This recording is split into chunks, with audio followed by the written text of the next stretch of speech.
കർത്താവിൻ്റെ ധന്യനാമം ഈ നല്ല പകലിൽ വാഴ്ത്തപ്പെടുമാറാകട്ടെ. Price the Lord.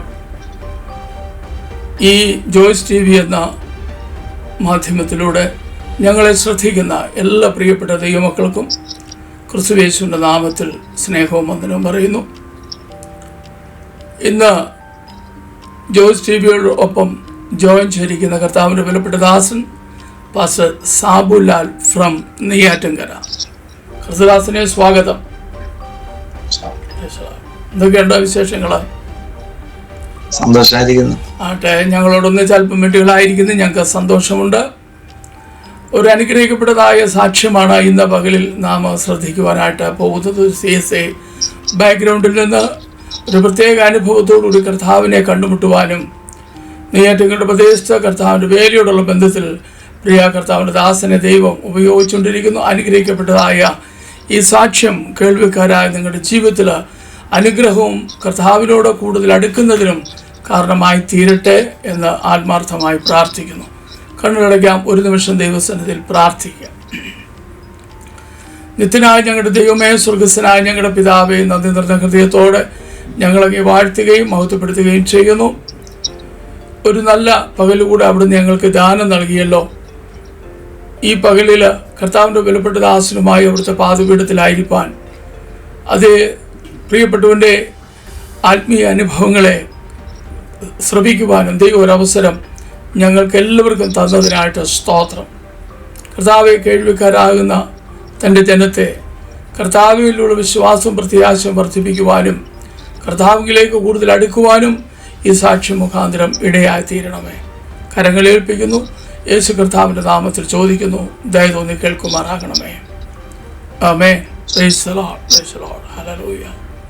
ഓക്കെ, ദൈവദാസനെ തുടർന്നുള്ള സമയങ്ങൾ എൻ്റെ ജീവിതാനുഭവം ഷെയർ ചെയ്തുകൊണ്ട് തരികയാണ്. ദയവായി ക്രിസ്തീയ ജീവിതാനുഭവങ്ങൾ പ്രേക്ഷകരുടെ അറിവിലേക്ക് ഷെയർ ചെയ്യാം. ദൈവം അനുഗ്രഹിക്കട്ടെ. അനുഗ്രഹിക്കപ്പെട്ട ഈ നല്ല നിമിഷം നിങ്ങളോടൊപ്പം ആയിരിക്കാൻ, പ്രത്യേക ജോയ്സ് TV ചാനലിനോടൊപ്പം ആയിരിക്കാൻ ദൈവം ഒരുക്കിയ നല്ല അവസരത്തിനായി ഞാൻ ദൈവത്തിന് നന്ദി പറയുന്നു. പ്രത്യേക പാസ്റ്റർ കുടുംബം എല്ലാവരും ദൈവം ധാരാളമായി അനുഗ്രഹിക്കട്ടെ.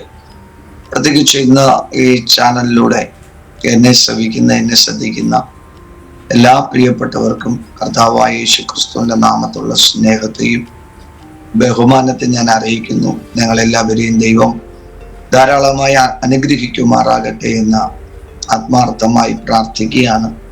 എൻ്റെ പേര് സാബു എന്നാണ്. ഞാൻ ട്രിവാൻഡ്രം നെയ്യാറ്റിൻകര എന്ന സ്ഥലത്ത് താമസിക്കുന്നു. ഞാൻ ജനിച്ചു വളർത്തപ്പെട്ട സ്ഥലമാണ് നെയ്യാറ്റിൻകര. നെയ്യാറ്റിൻകരയിൽ തൊഴുക്കൽ എന്ന് പറയുന്ന സ്ഥലമാണ് എൻ്റെ സ്വദേശം.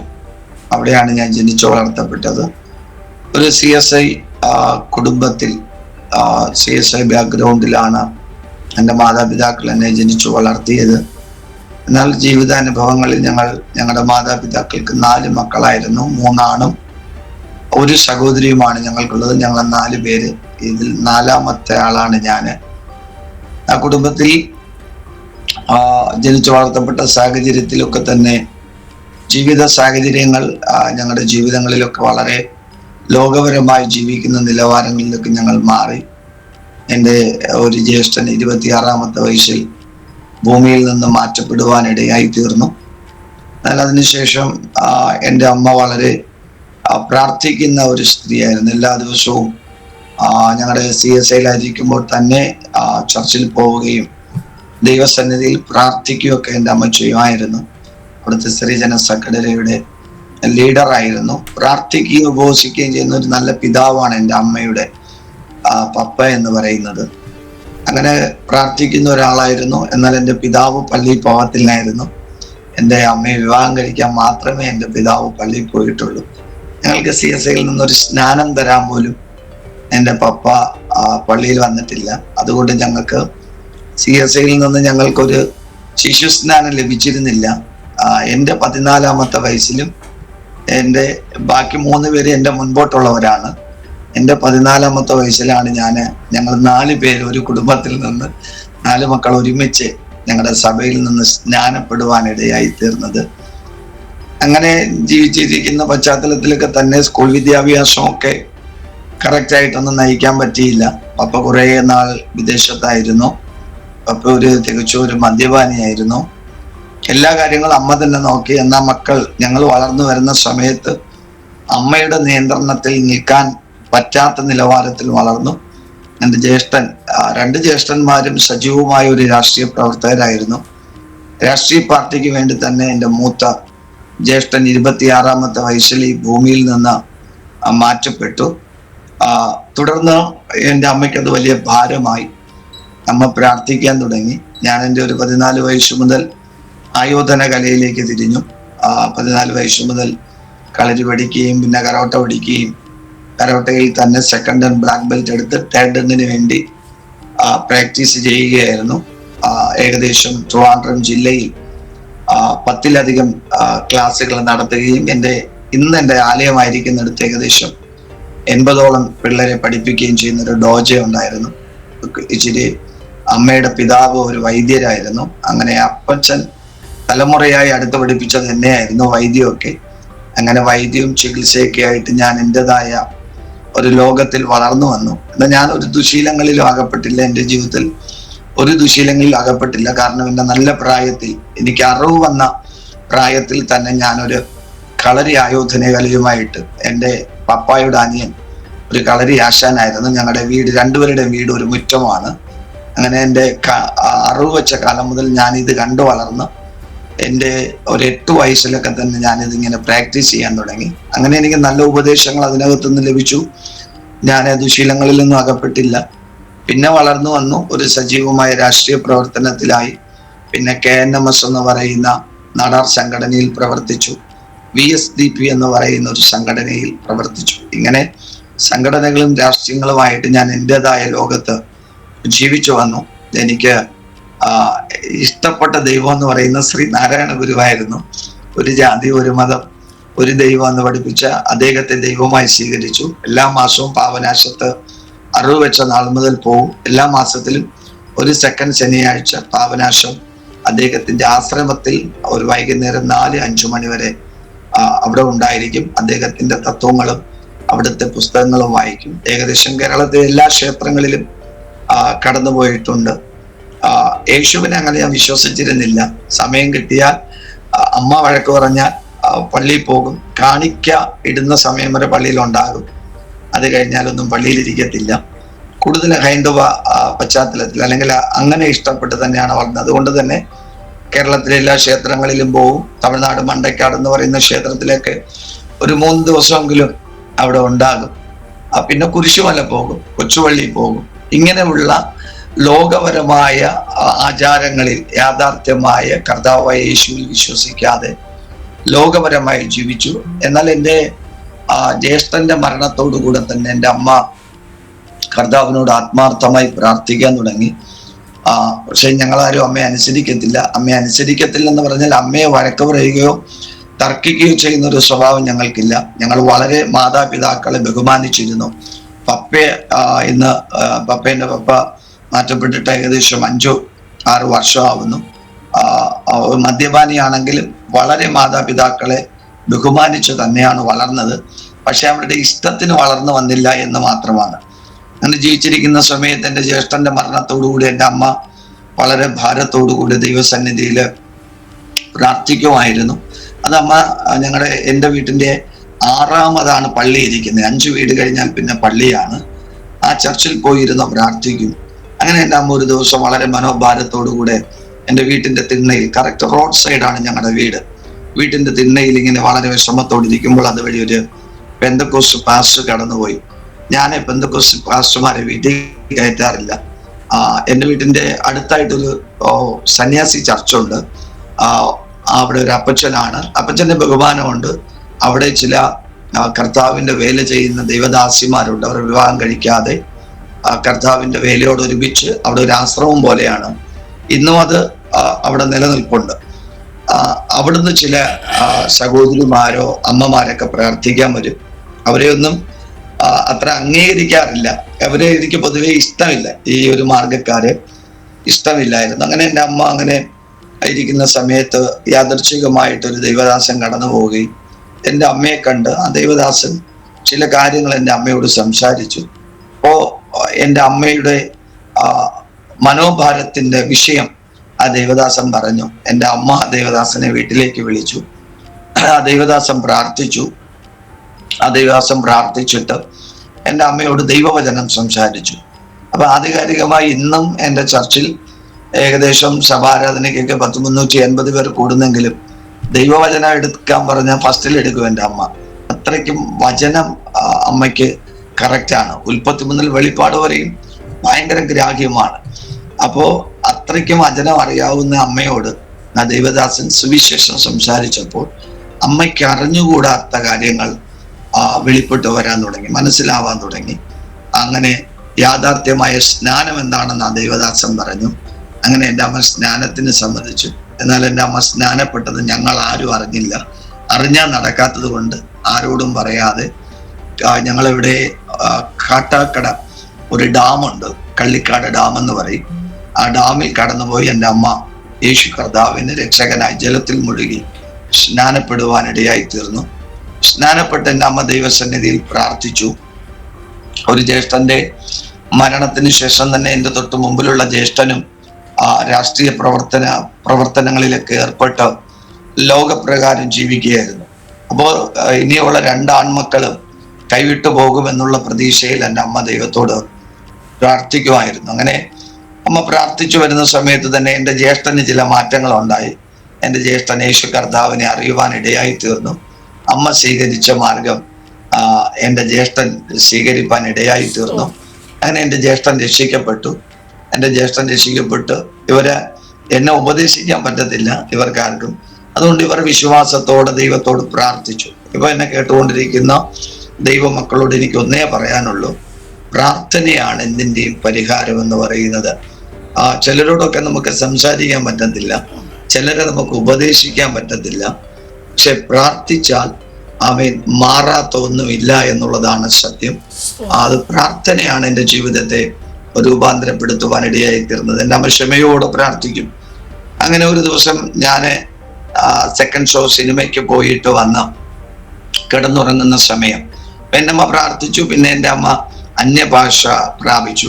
അപ്പൊ ഈ അമ്മ അന്യഭാഷ പറയുമ്പോൾ ഞങ്ങൾ പറയും, അമ്മ അന്യഭാഷ ഇത് ബൈബിളെന്നും പറയുന്ന ഭാഷയല്ല, ബൈബിൾ എന്തെന്ന് പോലും അറിയത്തില്ലെങ്കിലും പറയും ഇത് അങ്ങനത്തെ ഭാഷയല്ല, ഇത് കള്ളന്മാരാണ്, ഇത് പെന്തക്കോസ്തുകാരന്മാർ വയറ്റുപാടിന് വേണ്ടി പറഞ്ഞു പഠിപ്പിക്കുന്ന ഒരു ഭാഷയാണ്, ഇതൊന്നും പറയരുതെന്ന് പറയും. പക്ഷെ എൻ്റെ അമ്മ ഓരോ ദിനങ്ങളിലും ആത്മാവിൽ പ്രാർത്ഥന വർദ്ധിച്ചു കൊണ്ടേയിരുന്നു. അമ്മ അങ്ങനെ അർദ്ധരാത്രികൾ പ്രാർത്ഥിക്കുന്ന ഒരു സ്വഭാവമുണ്ട്. അങ്ങനെ ഞാനൊരു ദിവസം സെക്കൻഡ് ഷോ സിനിമ കഴിഞ്ഞ് വന്നു. എൻ്റെ അമ്മ എന്നെ 1 മണി വരെ വെയിറ്റ് ചെയ്തു. അമ്മ എനിക്ക് ചോറ് കോരി തന്നു. ചോറ് കഴിച്ച് ഞാൻ കിടക്കാൻ പോയതിന് ശേഷം അമ്മയ്ക്ക് മനസ്സിലായി ഞാൻ നല്ല ഉറങ്ങിക്കാണുമെന്നുള്ള വിശ്വാസത്തിൽ എൻ്റെ അമ്മ എൻ്റെ വീട്ടിൻ്റെ നടുമുറിയിൽ ഒരു പേശ വിരിച്ചിട്ട് അതിന്റെ മുകളിൽ പേശയുടെ മുകളിൽ മുട്ടിന്മേലിരുന്ന് ബൈബിളും ഫ്രണ്ടിൽ വെച്ച് പ്രാർത്ഥിക്കുകയായിരുന്നു. അമ്മ ശാന്തമായി പ്രാർത്ഥിച്ചു തുടങ്ങിയതാണ്. ക്ഷമയുടെ പ്രാർത്ഥനയുടെ ലെവല് മാറി. അമ്മ അപ്പാ എന്നൊക്കെ വിളിക്കുന്നത് കേട്ടു. പക്ഷെ പെട്ടെന്ന് ഞാൻ ഉണർന്നു. എനിക്ക് ദേഷ്യം വന്നു. ഞാൻ എണീച്ചു വന്നിട്ട് ഞാൻ ആദ്യം ബൈബിളിന്റെ കാലുമടക്കി അടിച്ചു. ബൈബിളിന്റെ കാലുമടക്കി അടിച്ചിട്ട് ഞാൻ അമ്മയോട് കേട്ടു, അമ്മയ്ക്ക് ഭ്രാന്താണോ? അമ്മ ഈ ആരെയാ വിളിക്കുന്ന അപ്പാന്ന്? അമ്മ അപ്പാന്ന് വിളിച്ചവൻ വരുവോ? സ്വന്തം ജീവൻ പോലും രക്ഷിക്കാൻ പറ്റാതെ ക്രൂശി മരിച്ച യേശു നിങ്ങൾ വിളിച്ച ഇറങ്ങി വരുമോ എന്നൊക്കെ കേട്ട് ഞാൻ എൻ്റെ അമ്മയെ ഒത്തിരി ഇൻസൾട്ട് ചെയ്തു. എൻ്റെ അമ്മ പൊട്ടിക്കരഞ്ഞു. അമ്മ മുട്ടിന്മേൽ അപ്പോഴും നിൽക്കുകയായിരുന്നു. അമ്മ കരഞ്ഞിട്ട് ഈ ഇടഞ്ഞു പോയി ഞാൻ കാലുകൊണ്ട് ചവിട്ടിയ ബൈബിളിനെ എടുത്തിട്ട് എൻ്റെ അമ്മ അങ്ങനെ മുട്ടുമേൽ നിന്നിട്ട് പറഞ്ഞു, മക്കളെ, ഇത് തറയിൽ വെക്കാൻ പറ്റാത്ത ഒരു ദിവസം നിന്റെ ജീവിതത്തിനകത്ത് വരും. എൻ്റെ അമ്മ എന്നെ അങ്ങനെ പറഞ്ഞു. അമ്മ പ്രാപിയില്ല. ഇന്നത്തെ ചില അമ്മമാരെ പോലെ നിന്റെ കാല് പുഴുത്തു പോകുമെന്ന് പറഞ്ഞില്ല. നീ ചവിട്ടിയത് ബൈബിളാണ്, അതുകൊണ്ട് നീ മുടിഞ്ഞു പോകുമെന്ന് എൻ്റെ അമ്മ പറഞ്ഞില്ല. എൻ്റെ അമ്മ പറഞ്ഞു, മക്കൾക്ക് ഇത് തറയിൽ വെക്കാൻ കഴിയാത്ത ഒരു സമയം വരാൻ പോകുന്നു, നീ ഒരു പാസ്റ്ററാകും എന്ന് എൻ്റെ അമ്മ പറഞ്ഞു. അന്ന് ഞാൻ എൻ്റെ അമ്മയെടുത്ത് പറഞ്ഞു, അമ്മ, പാസ്റ്ററാകേണ്ടി വന്നാൽ ഞാൻ ആത്മഹത്യ ചെയ്യും. പാസ്റ്ററായ ഒരു ജീവിതം എനിക്ക് ഇഷ്ടമില്ല. കാരണം എൻ്റെ ജീവിതം അങ്ങനെയല്ല. എൻ്റെ ജീവിതം എന്ന് പറയുന്നത് വേറൊരു ലോകമാണ്. ഞാൻ ജീവിതത്തിൽ ഏറ്റവും ഇഷ്ടപ്പെടാത്തതാണ് പാസ്റ്റർ പദം. ഞാൻ ലോകത്തിൽ ഒട്ടും ഇഷ്ടപ്പെടാത്തതാണ് പെന്തക്കോസ്ത് എന്ന് പറയുന്നത്, അല്ലെങ്കിൽ ആത്മീയത എന്ന് പറയുന്നത്. പക്ഷെ എൻ്റെ അമ്മ അങ്ങനെ പറഞ്ഞു, നീ ഒരു പാസ്റ്റർ ആകുമെന്ന് പറഞ്ഞു. ഞാൻ ഇന്ന് കളിക്കാൻ എൻ്റെ അമ്മയുടെ ചോദിക്കും, അമ്മയ്ക്കൊന്ന് മാറ്റി പറയാമായിരുന്നു, വല്ല പ്രവാചകനോ വല്ല സുവിശേഷകനോ എന്നൊക്കെ ഇന്ന് പറയാറുണ്ട്. കാരണം എൻ്റെ അമ്മ പറഞ്ഞതുപോലെ എൻ്റെ ജീവിതത്തിൽ ഈ നാളുകളിൽ ഞാൻ ഓടിക്കൊണ്ടിരിക്കുന്നു. എല്ലാ സൺഡേകളിലും രാവിലെ തമിഴ്നാട് 8 മണി മുതൽ 11 മണി വരെയുള്ള സഭാരാധന നടക്കും. രാവിലെ ഞങ്ങളാണ് ഇവിടുന്ന് പോകുന്നത്, ഞാൻ തന്നെയാണ് അവിടെ ആരാധന നടത്തുന്നത്. അവിടെ പോയിട്ടാണ് നെയ്യാറ്റിൻകര ഞങ്ങളുടെ ഇപ്പോഴത്തെ പ്രാരംഭത്തിൽ തുടങ്ങിയ മാതൃക ചർച്ചിലേക്ക് വരുന്നത്. ഇവിടെ പെരുങ്കടവള ചർച്ചിൽ എൻ്റെ ഓടൊപ്പമുള്ള ഒരു ദൈവദാസനെ ഞാൻ ആക്കിയിട്ടുണ്ട്. അതുപോലെ കട്ടക്കോട് വൈകുന്നേരത്തോ സൺഡേ ഒരു പ്രവർത്തനമുണ്ട്.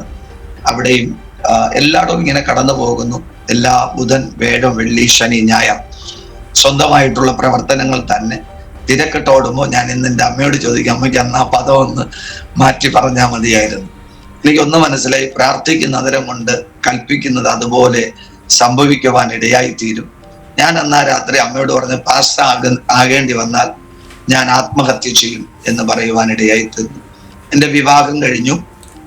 എനിക്ക് ദൈവം 3 മക്കളെ തന്നു. വിവാഹ ജീവിതത്തിൽ ആദ്യത്തെ മകൾക്ക് അന്ന് പഴയകാല ജീവിതമായതുകൊണ്ട് ദേവദൂതൻ സിനിമ കണ്ടപ്പോൾ ഒരു ആഗ്രഹം, മൂത്തവൾ ഒരു മോളാണെങ്കിൽ അലീന എന്ന് പേരിടണമെന്ന്.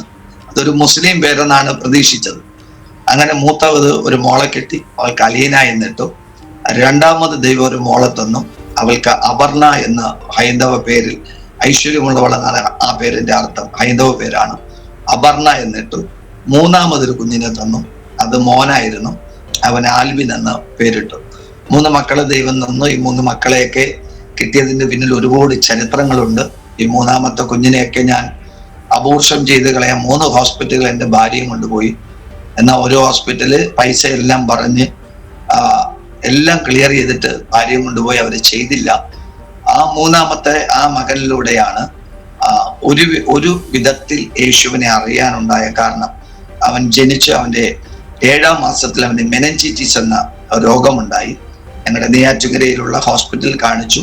അവിടുത്തെ വെന്റിലേറ്ററിലായിരുന്നു. പെട്ടെന്ന് അവൻ മരണാസന്നമായ സാഹചര്യത്തിൽ അവിടുത്തെ ഹോസ്പിറ്റലിലെ ആംബുലൻസിൽ തന്നെ അവർ ഓക്സിജൻ വെച്ച് ട്രിവാൻഡ്രം SAT മെഡിക്കൽ കോളേജിലേക്ക് അയച്ചു. അവിടെ കൊണ്ടുപോയപ്പോൾ തന്നെ അവർ പറഞ്ഞു, ഈ കൊച്ചു രക്ഷപ്പെടത്തില്ല, അവന്റെ തലച്ചോറ് മുഴുവനും അഴുകിപ്പോയി എന്ന് പറഞ്ഞു, പഴുത്തുപോയി, ഇനി അതൊന്നും ചെയ്യാൻ പറ്റത്തില്ല, ഇത്രയും ദിവസം നിങ്ങൾ ഏത് ഹോസ്പിറ്റലിൽ വെച്ചുകൊണ്ടിരുന്ന കേട്ട് ഞങ്ങളെ വഴക്ക് പറഞ്ഞു. എന്നാൽ അവനെ 2ാമത്തെ ദിവസം അവൻ മരിച്ചു എന്നുള്ള കണ്ടീഷനിൽ അവിടുത്തെ ഡോക്ടർമാരെല്ലാം വന്ന്, അല്ലെങ്കിൽ അവിടുത്തെ പൊതുമരാമത്ത് വകുപ്പിന്റെ ഉദ്യോഗസ്ഥനാണ് എൻ്റെ അമ്മയുടെ സഹോദരൻ, അതിന്റെ കീഴിലാണ് മെഡിക്കൽ കോളേജ് രണ്ടും പ്രവർത്തിക്കുന്നത്. അതിന്റെ സൂപ്രണ്ടൊക്കെ വന്ന് എൻ്റെ കുഞ്ഞിനെ നോക്കി. ഒടുവിൽ ആ സൂപ്രണ്ട് വന്ന് എൻ്റെ കവളിൽ ഇങ്ങനെ തട്ടിയിട്ട് പറഞ്ഞു, സോറി, ഞങ്ങൾക്ക് ചെയ്യാൻ പറ്റുന്നതെല്ലാം ചെയ്തു, ഇനി അവനെ തിരിച്ചുകൊണ്ട് വരാൻ പറ്റത്തില്ലെന്ന് പറഞ്ഞു. അങ്ങനെ ഒരു ഡോക്ടർ അവൻ്റെ അമ്മയുടെ കയ്യിൽ നിന്ന് ഒരു ബെഡ്ഷീറ്റ് വാങ്ങിച്ചു പൊതിഞ്ഞ് അവനെ ആ ICUവിൽ നിന്ന് മരിക്കുന്ന കുഞ്ഞുങ്ങളെ മാറ്റിക്കിടത്തുന്ന ഒരു റൂമിനപ്പുറം, ഒരു കണ്ണാടിയുടെ മറവിനപ്പുറം മാറ്റിക്കിടത്താൻ വേണ്ടി കൊണ്ടുപോകുമ്പോൾ എൻ്റെ ഭാര്യ ഡോക്ടറിന് മുമ്പ് പോയി കരഞ്ഞിട്ട് പറഞ്ഞു, അവസാനമായിട്ട് ഞാൻ എൻ്റെ കൊച്ചിനെ അപ്പുറത്ത് കൊണ്ട് കിടത്താൻ ഒരു പെർമിഷൻ തരണം. അപ്പൊ ഡോക്ടർ പറഞ്ഞു എല്ലാം പാക്ക് ചെയ്യാൻ പറഞ്ഞു. അവൾ പറഞ്ഞു നേരത്തെ ഡോക്ടർ ഒന്ന് പറഞ്ഞു, ഞാൻ എല്ലാം ബിഷോപ്പറിൽ പാക്ക് ചെയ്തു, ഈ മോനെ കൊണ്ട് കിടത്തിയിട്ട് ഞാൻ ICUവിൽ നിന്ന് പുറത്തു പോകാമെന്ന് പറഞ്ഞു. അങ്ങനെ എൻ്റെ ഭാര്യ, അവളൊരു ഹൈന്ദവ പശ്ചാത്തലത്തിൽ ജനിച്ചു വളർത്തപ്പെട്ടതാണ്. വിവാഹത്തോടു കൂടി ഞങ്ങളുടെ ചർച്ചിൽ CSIയിൽ കടന്നു വന്നതാണ്. അങ്ങനെ അവൾ ആ മോനെ കൊണ്ട് കിടത്താൻ പോകുന്ന പോക്കിൽ പെട്ടെന്ന് അവിടെ ഹൃദയത്തിനകത്ത് പെട്ടെന്നൊരു പ്രകാശം, അവിടെ ഒരു ചിന്ത അവിടെ ഹൃദയത്തിനകത്ത് വന്നു. അവൾ ആ കൊച്ചിനെ അങ്ങനെ കയ്യിൽ വെച്ചിട്ട് പറഞ്ഞു, യേശുപ്പ, നീ മരിച്ചുപോയ ലാസറിനെയും ജീവിപ്പിച്ച ദൈവമാണ്. ലാസറിനെ 3 ദിവസം കഴിഞ്ഞ് നീ ഉയർത്തെഴുന്നേൽപ്പിച്ചു. 4ാം ദിവസം ലാസർ ഉയർത്തെഴുന്നേറ്റു. അങ്ങനെയാണെങ്കിൽ യേശുപ്പച്ച, നീ വിചാരിച്ചാൽ എൻ്റെ കുഞ്ഞിനെ എനിക്ക് മടക്കി തരാൻ പറ്റും എന്ന് പറഞ്ഞു.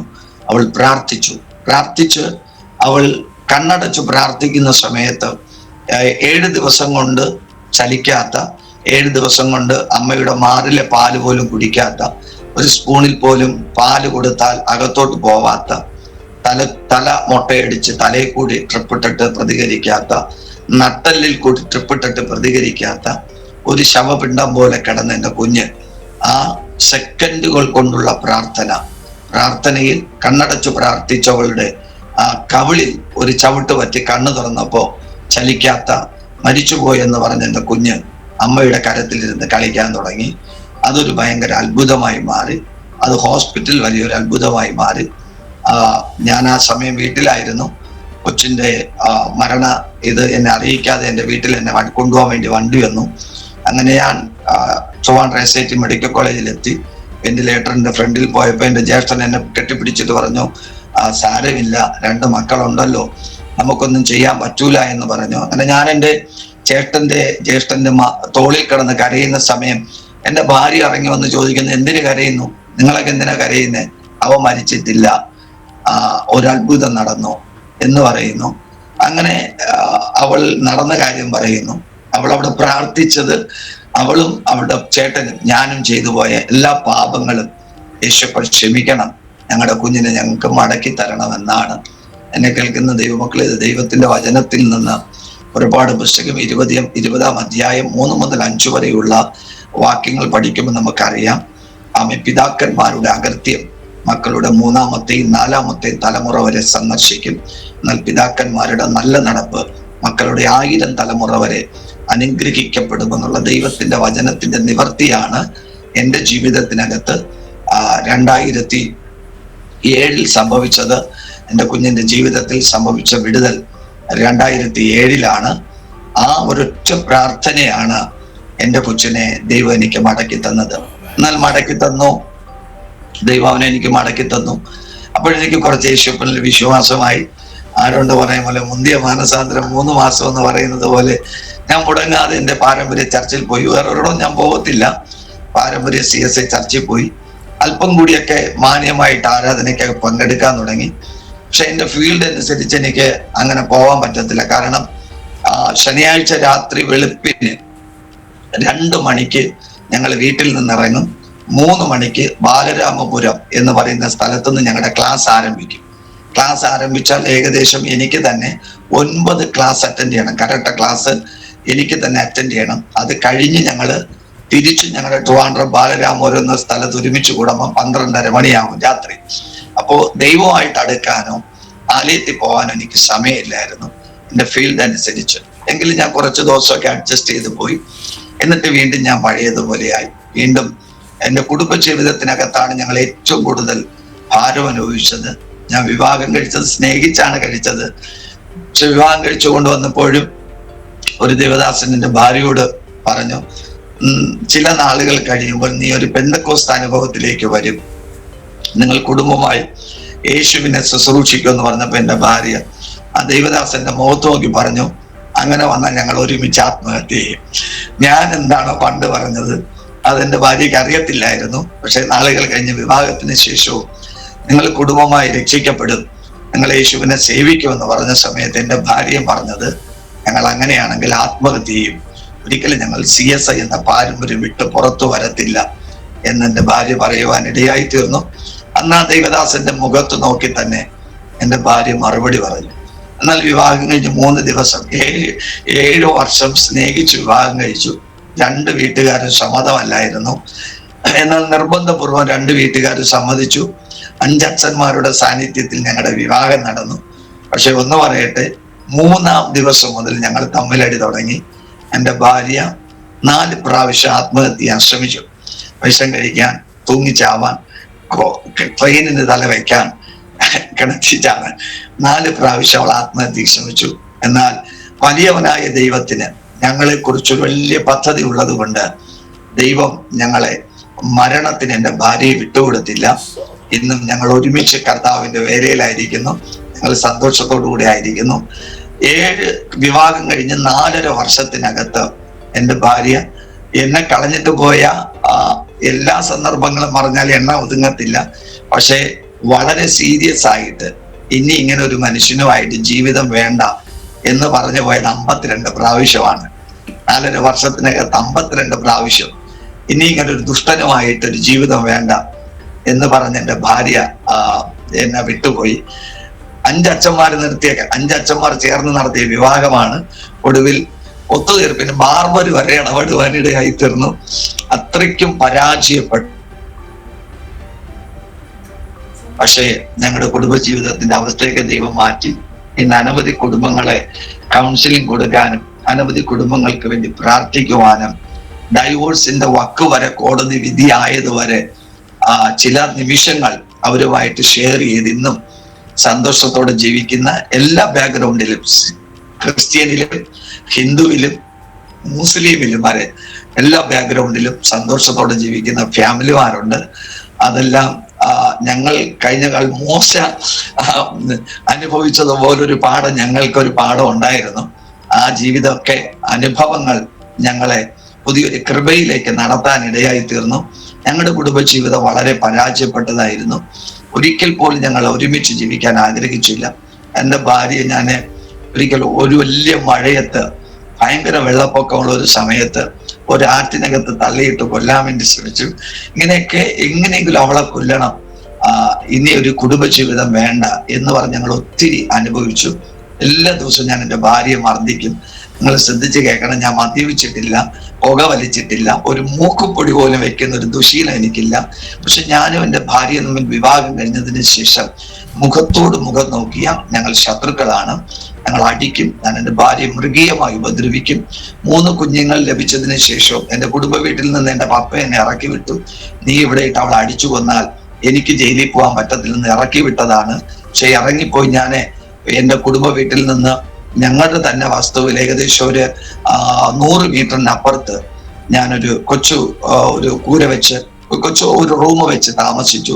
എന്നാൽ എല്ലാ ദിവസവും 12-1 മണിയാകുമ്പോൾ ഞാൻ എടുത്തിലിട്ട് അടിക്കും. ഈ 3 പിള്ളേരെയും വാരിക്കൊണ്ട്, എല്ലാ മക്കളും 1 വയസ്സിന്റെ വ്യത്യാസമുള്ളൂ. ഈ 3 മക്കളെ വാരിക്കൊണ്ട് എൻ്റെ ഭാര്യ അർദ്ധരാത്രി ഇറങ്ങിപ്പോകും. എനിക്കൊരു മനസാക്ഷിയില്ല. ഞാൻ പുറകെ പോയി ഇവൾ എവിടെ പോയെന്നോ ചത്തെന്നോ ഈ പിള്ളേരെ വല്ല കിണറ്റിയിട്ട് കൊന്നോന്നൊന്നും ഞാൻ നോക്കാറില്ല. ഞാനൊരു മൃഗത്തിന് തുല്യനായ ഒരു മനുഷ്യനായിരുന്നു. അങ്ങനെ എൻ്റെ കുടുംബ ജീവിതത്തിൽ വളരെ പരാജയങ്ങളായിരുന്നു. എൻ്റെ കൊച്ചിന്റെ വിടുതൽ ലഭിച്ചു. അവന് കർത്താവ് ഒരു സൗഖ്യം കൊടുത്തു. എന്നാൽ കുറച്ച് ദിവസമൊക്കെ ഞാൻ എന്നെ ഒന്ന് അഡ്ജസ്റ്റ് ചെയ്തൊക്കെ പോയി. പക്ഷെ എനിക്ക് മാറാൻ പറ്റിയില്ല. എൻ്റെ സാഹചര്യങ്ങൾ എന്നെ മാറ്റിയില്ല. എൻ്റെ ബന്ധങ്ങൾ എന്നെ മാറ്റിയില്ല. എനിക്ക് അങ്ങനെയുള്ള ബന്ധങ്ങളായിരുന്നു. ഈ ഓൺലൈനിലൂടെ ആയതുകൊണ്ട് എനിക്ക് തുറന്നു പറയാൻ പറ്റത്തില്ല. ഞാൻ ചെയ്ത പ്രവർത്തികൾ, ചെയ്ത കാര്യങ്ങളൊന്നും ഞാൻ പറയുന്നില്ല. എങ്കിലും നിങ്ങളൊന്ന് ഊഹിക്കുക, ചിന്തിക്കുക, എന്തെല്ലാം ഒരു യൗവന കാലഘട്ടത്തിൽ എനിക്ക് ചെയ്യാൻ പറ്റിയോ അതെല്ലാം ഞാൻ ചെയ്തവനാണ്. എന്നാൽ ആ സാഹചര്യത്തിൽ ജീവിക്കുന്ന സമയം എൻ്റെ കുടുംബജീവിതത്തിന്റെ തകർച്ചകൾ കണ്ടിട്ട് ഒരിക്കൽ എൻ്റെ അമ്മ ഒരു ദൈവദാസനെ എൻ്റെ വീട്ടിലേക്ക് വിളിച്ചുകൊണ്ട് വന്നു. എൻ്റെ അമ്മ അദ്ദേഹത്തെ വിളിച്ചുകൊണ്ട് വന്നു. അതിനു മുമ്പ് ഒരു കാര്യം കൂടി എൻ്റെ ജീവിതത്തിൽ നടന്നു. എൻ്റെ മകന്റെ സൗഖ്യത്തിന് ശേഷം ഏകദേശം 6 മാസങ്ങൾക്ക് ശേഷം, അവന് 7ാം മാസത്തിലാണ് സൗഖ്യം ലഭിക്കുന്നത്. ഒരു 5-6 മാസത്തിനകത്ത് എൻ്റെ ഭാര്യയ്ക്ക് കിഡ്നി ഒരു ഫെയിലിയറായി. അവൾ ട്രിവാൻഡ്രം മെഡിക്കൽ കോളേജിൽ അഡ്മിറ്റായി. ട്രിവാൻഡ്രം മെഡിക്കൽ കോളേജിൽ 14 ദിവസം കിടന്നു. 15ാമത്തെ ദിവസം അവൾക്ക് ബയോപ്സിയാണ്. അങ്ങനെ ബയോപ്സിക്ക് പോകുന്ന സമയത്ത് എൻ്റെ അമ്മ പറഞ്ഞു കൊടുത്ത ഒരു ദൈവദാസന്റെ ഫോൺ നമ്പറിൽ എൻ്റെ ഭാര്യയെ വിളിച്ചു.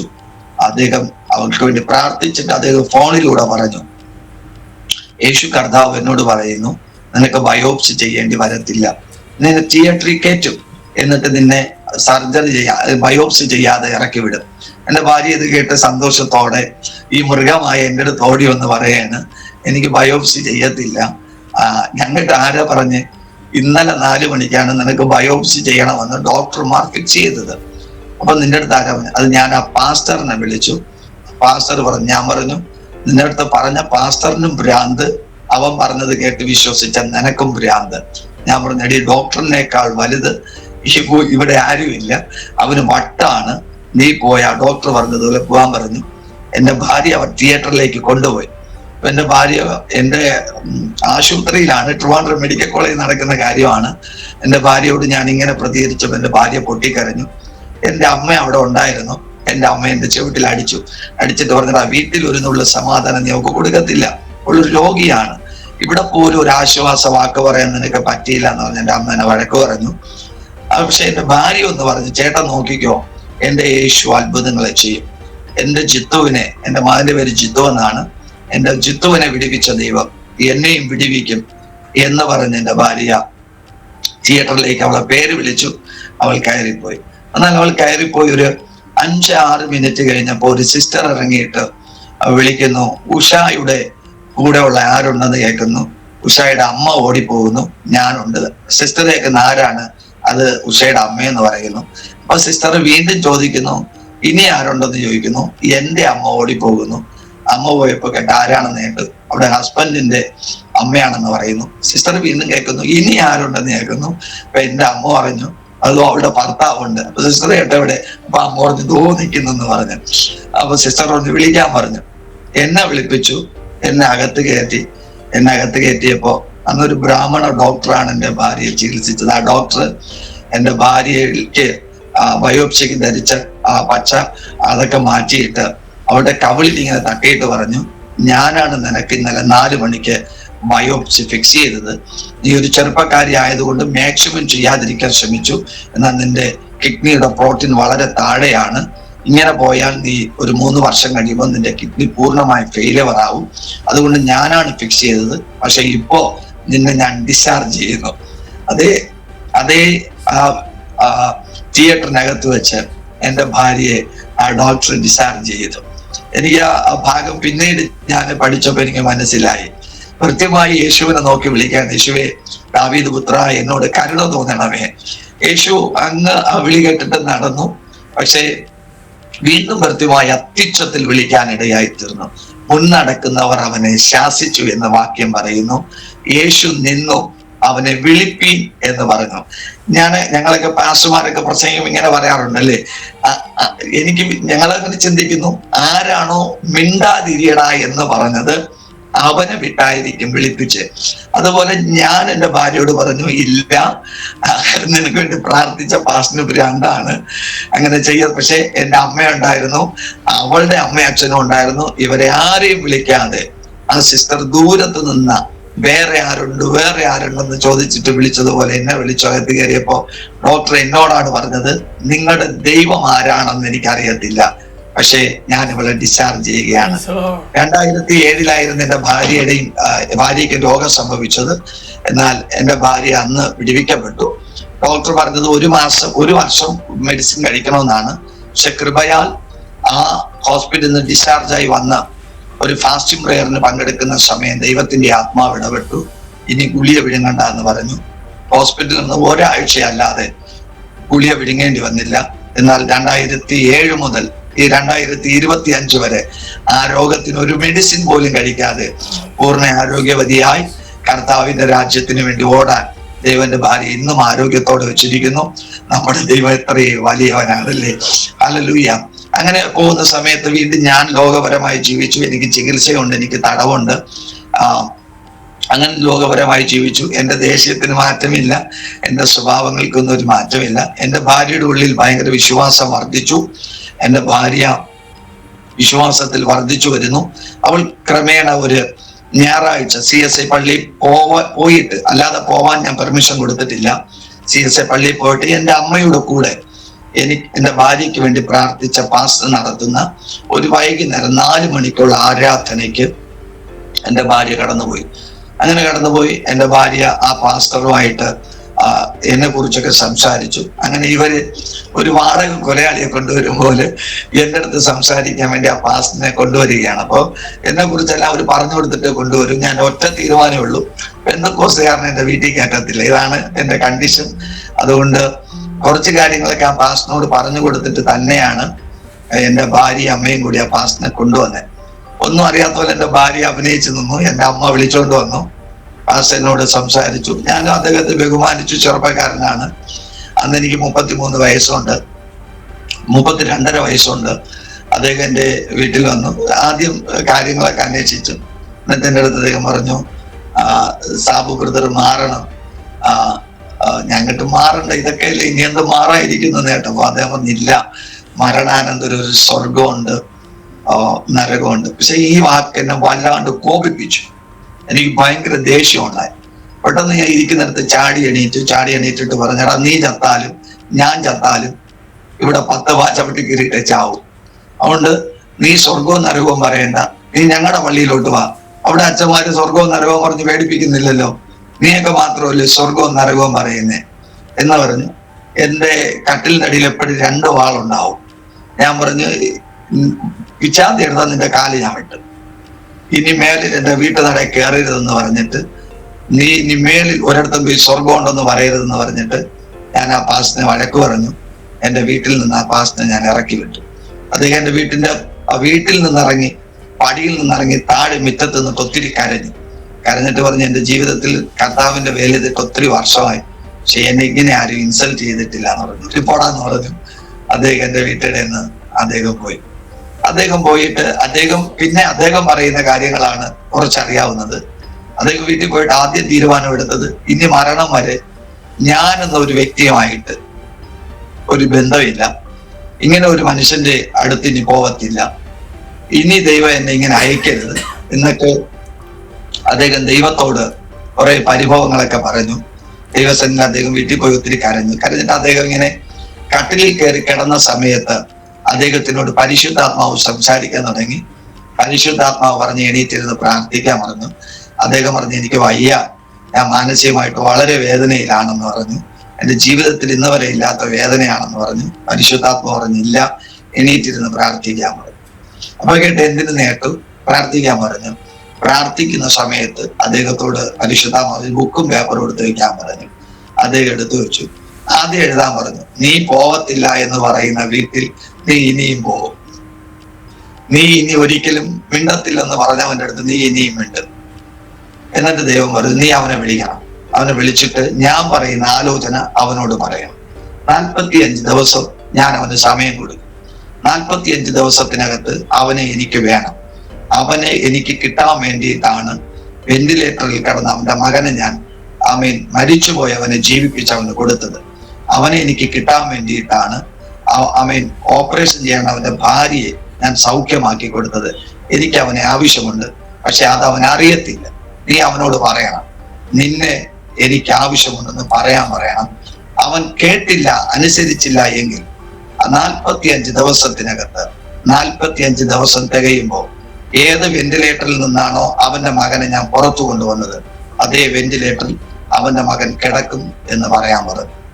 സത്യത്തിൽ ഇത് ദൈവം അദ്ദേഹത്തോട് ഇടപെട്ടെന്ന് പറഞ്ഞാൽ ഇത് ഒരു സാധാരണക്കാരന് വിശ്വസിക്കാൻ പറ്റത്തില്ല. ഞാൻ ഇന്ന് വളരെ പരിജ്ഞാനത്തോടു കൂടിയാണ് ശുശ്രൂഷിക്കുന്നത്. കാരണം എന്റെ ജീവിതാനുഭവം ഞാൻ എങ്ങനെയായിരുന്നു എന്നുള്ളത് മനസ്സിലാക്കിയിട്ടാണ് ഇന്ന് എനിക്ക് ഏറ്റവും കൂടുതലുള്ള യൗവനക്കാരെയാണ്. കഴിഞ്ഞ ചില ദിവസങ്ങൾക്ക് മുമ്പ് ഈ ചാനലിൽ ഉണ്ടായിരുന്ന AK തിരുമേനി, കണ്ണൻ തിരുമേനി, ഞാൻ സ്നാനപ്പെടുത്തിയ വ്യക്തിയാണ്. പുള്ളി വെന്റിലേറ്ററിലായിരുന്നു. പുള്ളിക്ക് വേണ്ടി ഞാൻ പ്രാർത്ഥിച്ചു. അടുത്ത സമയത്ത് 35 വർഷം ക്ഷേത്ര ഭാഗവതരായിരുന്ന പള്ളിക്കൽ ബാബുരാജ്, അദ്ദേഹത്തിന് ഞാൻ സ്നാനപ്പെടുത്തി.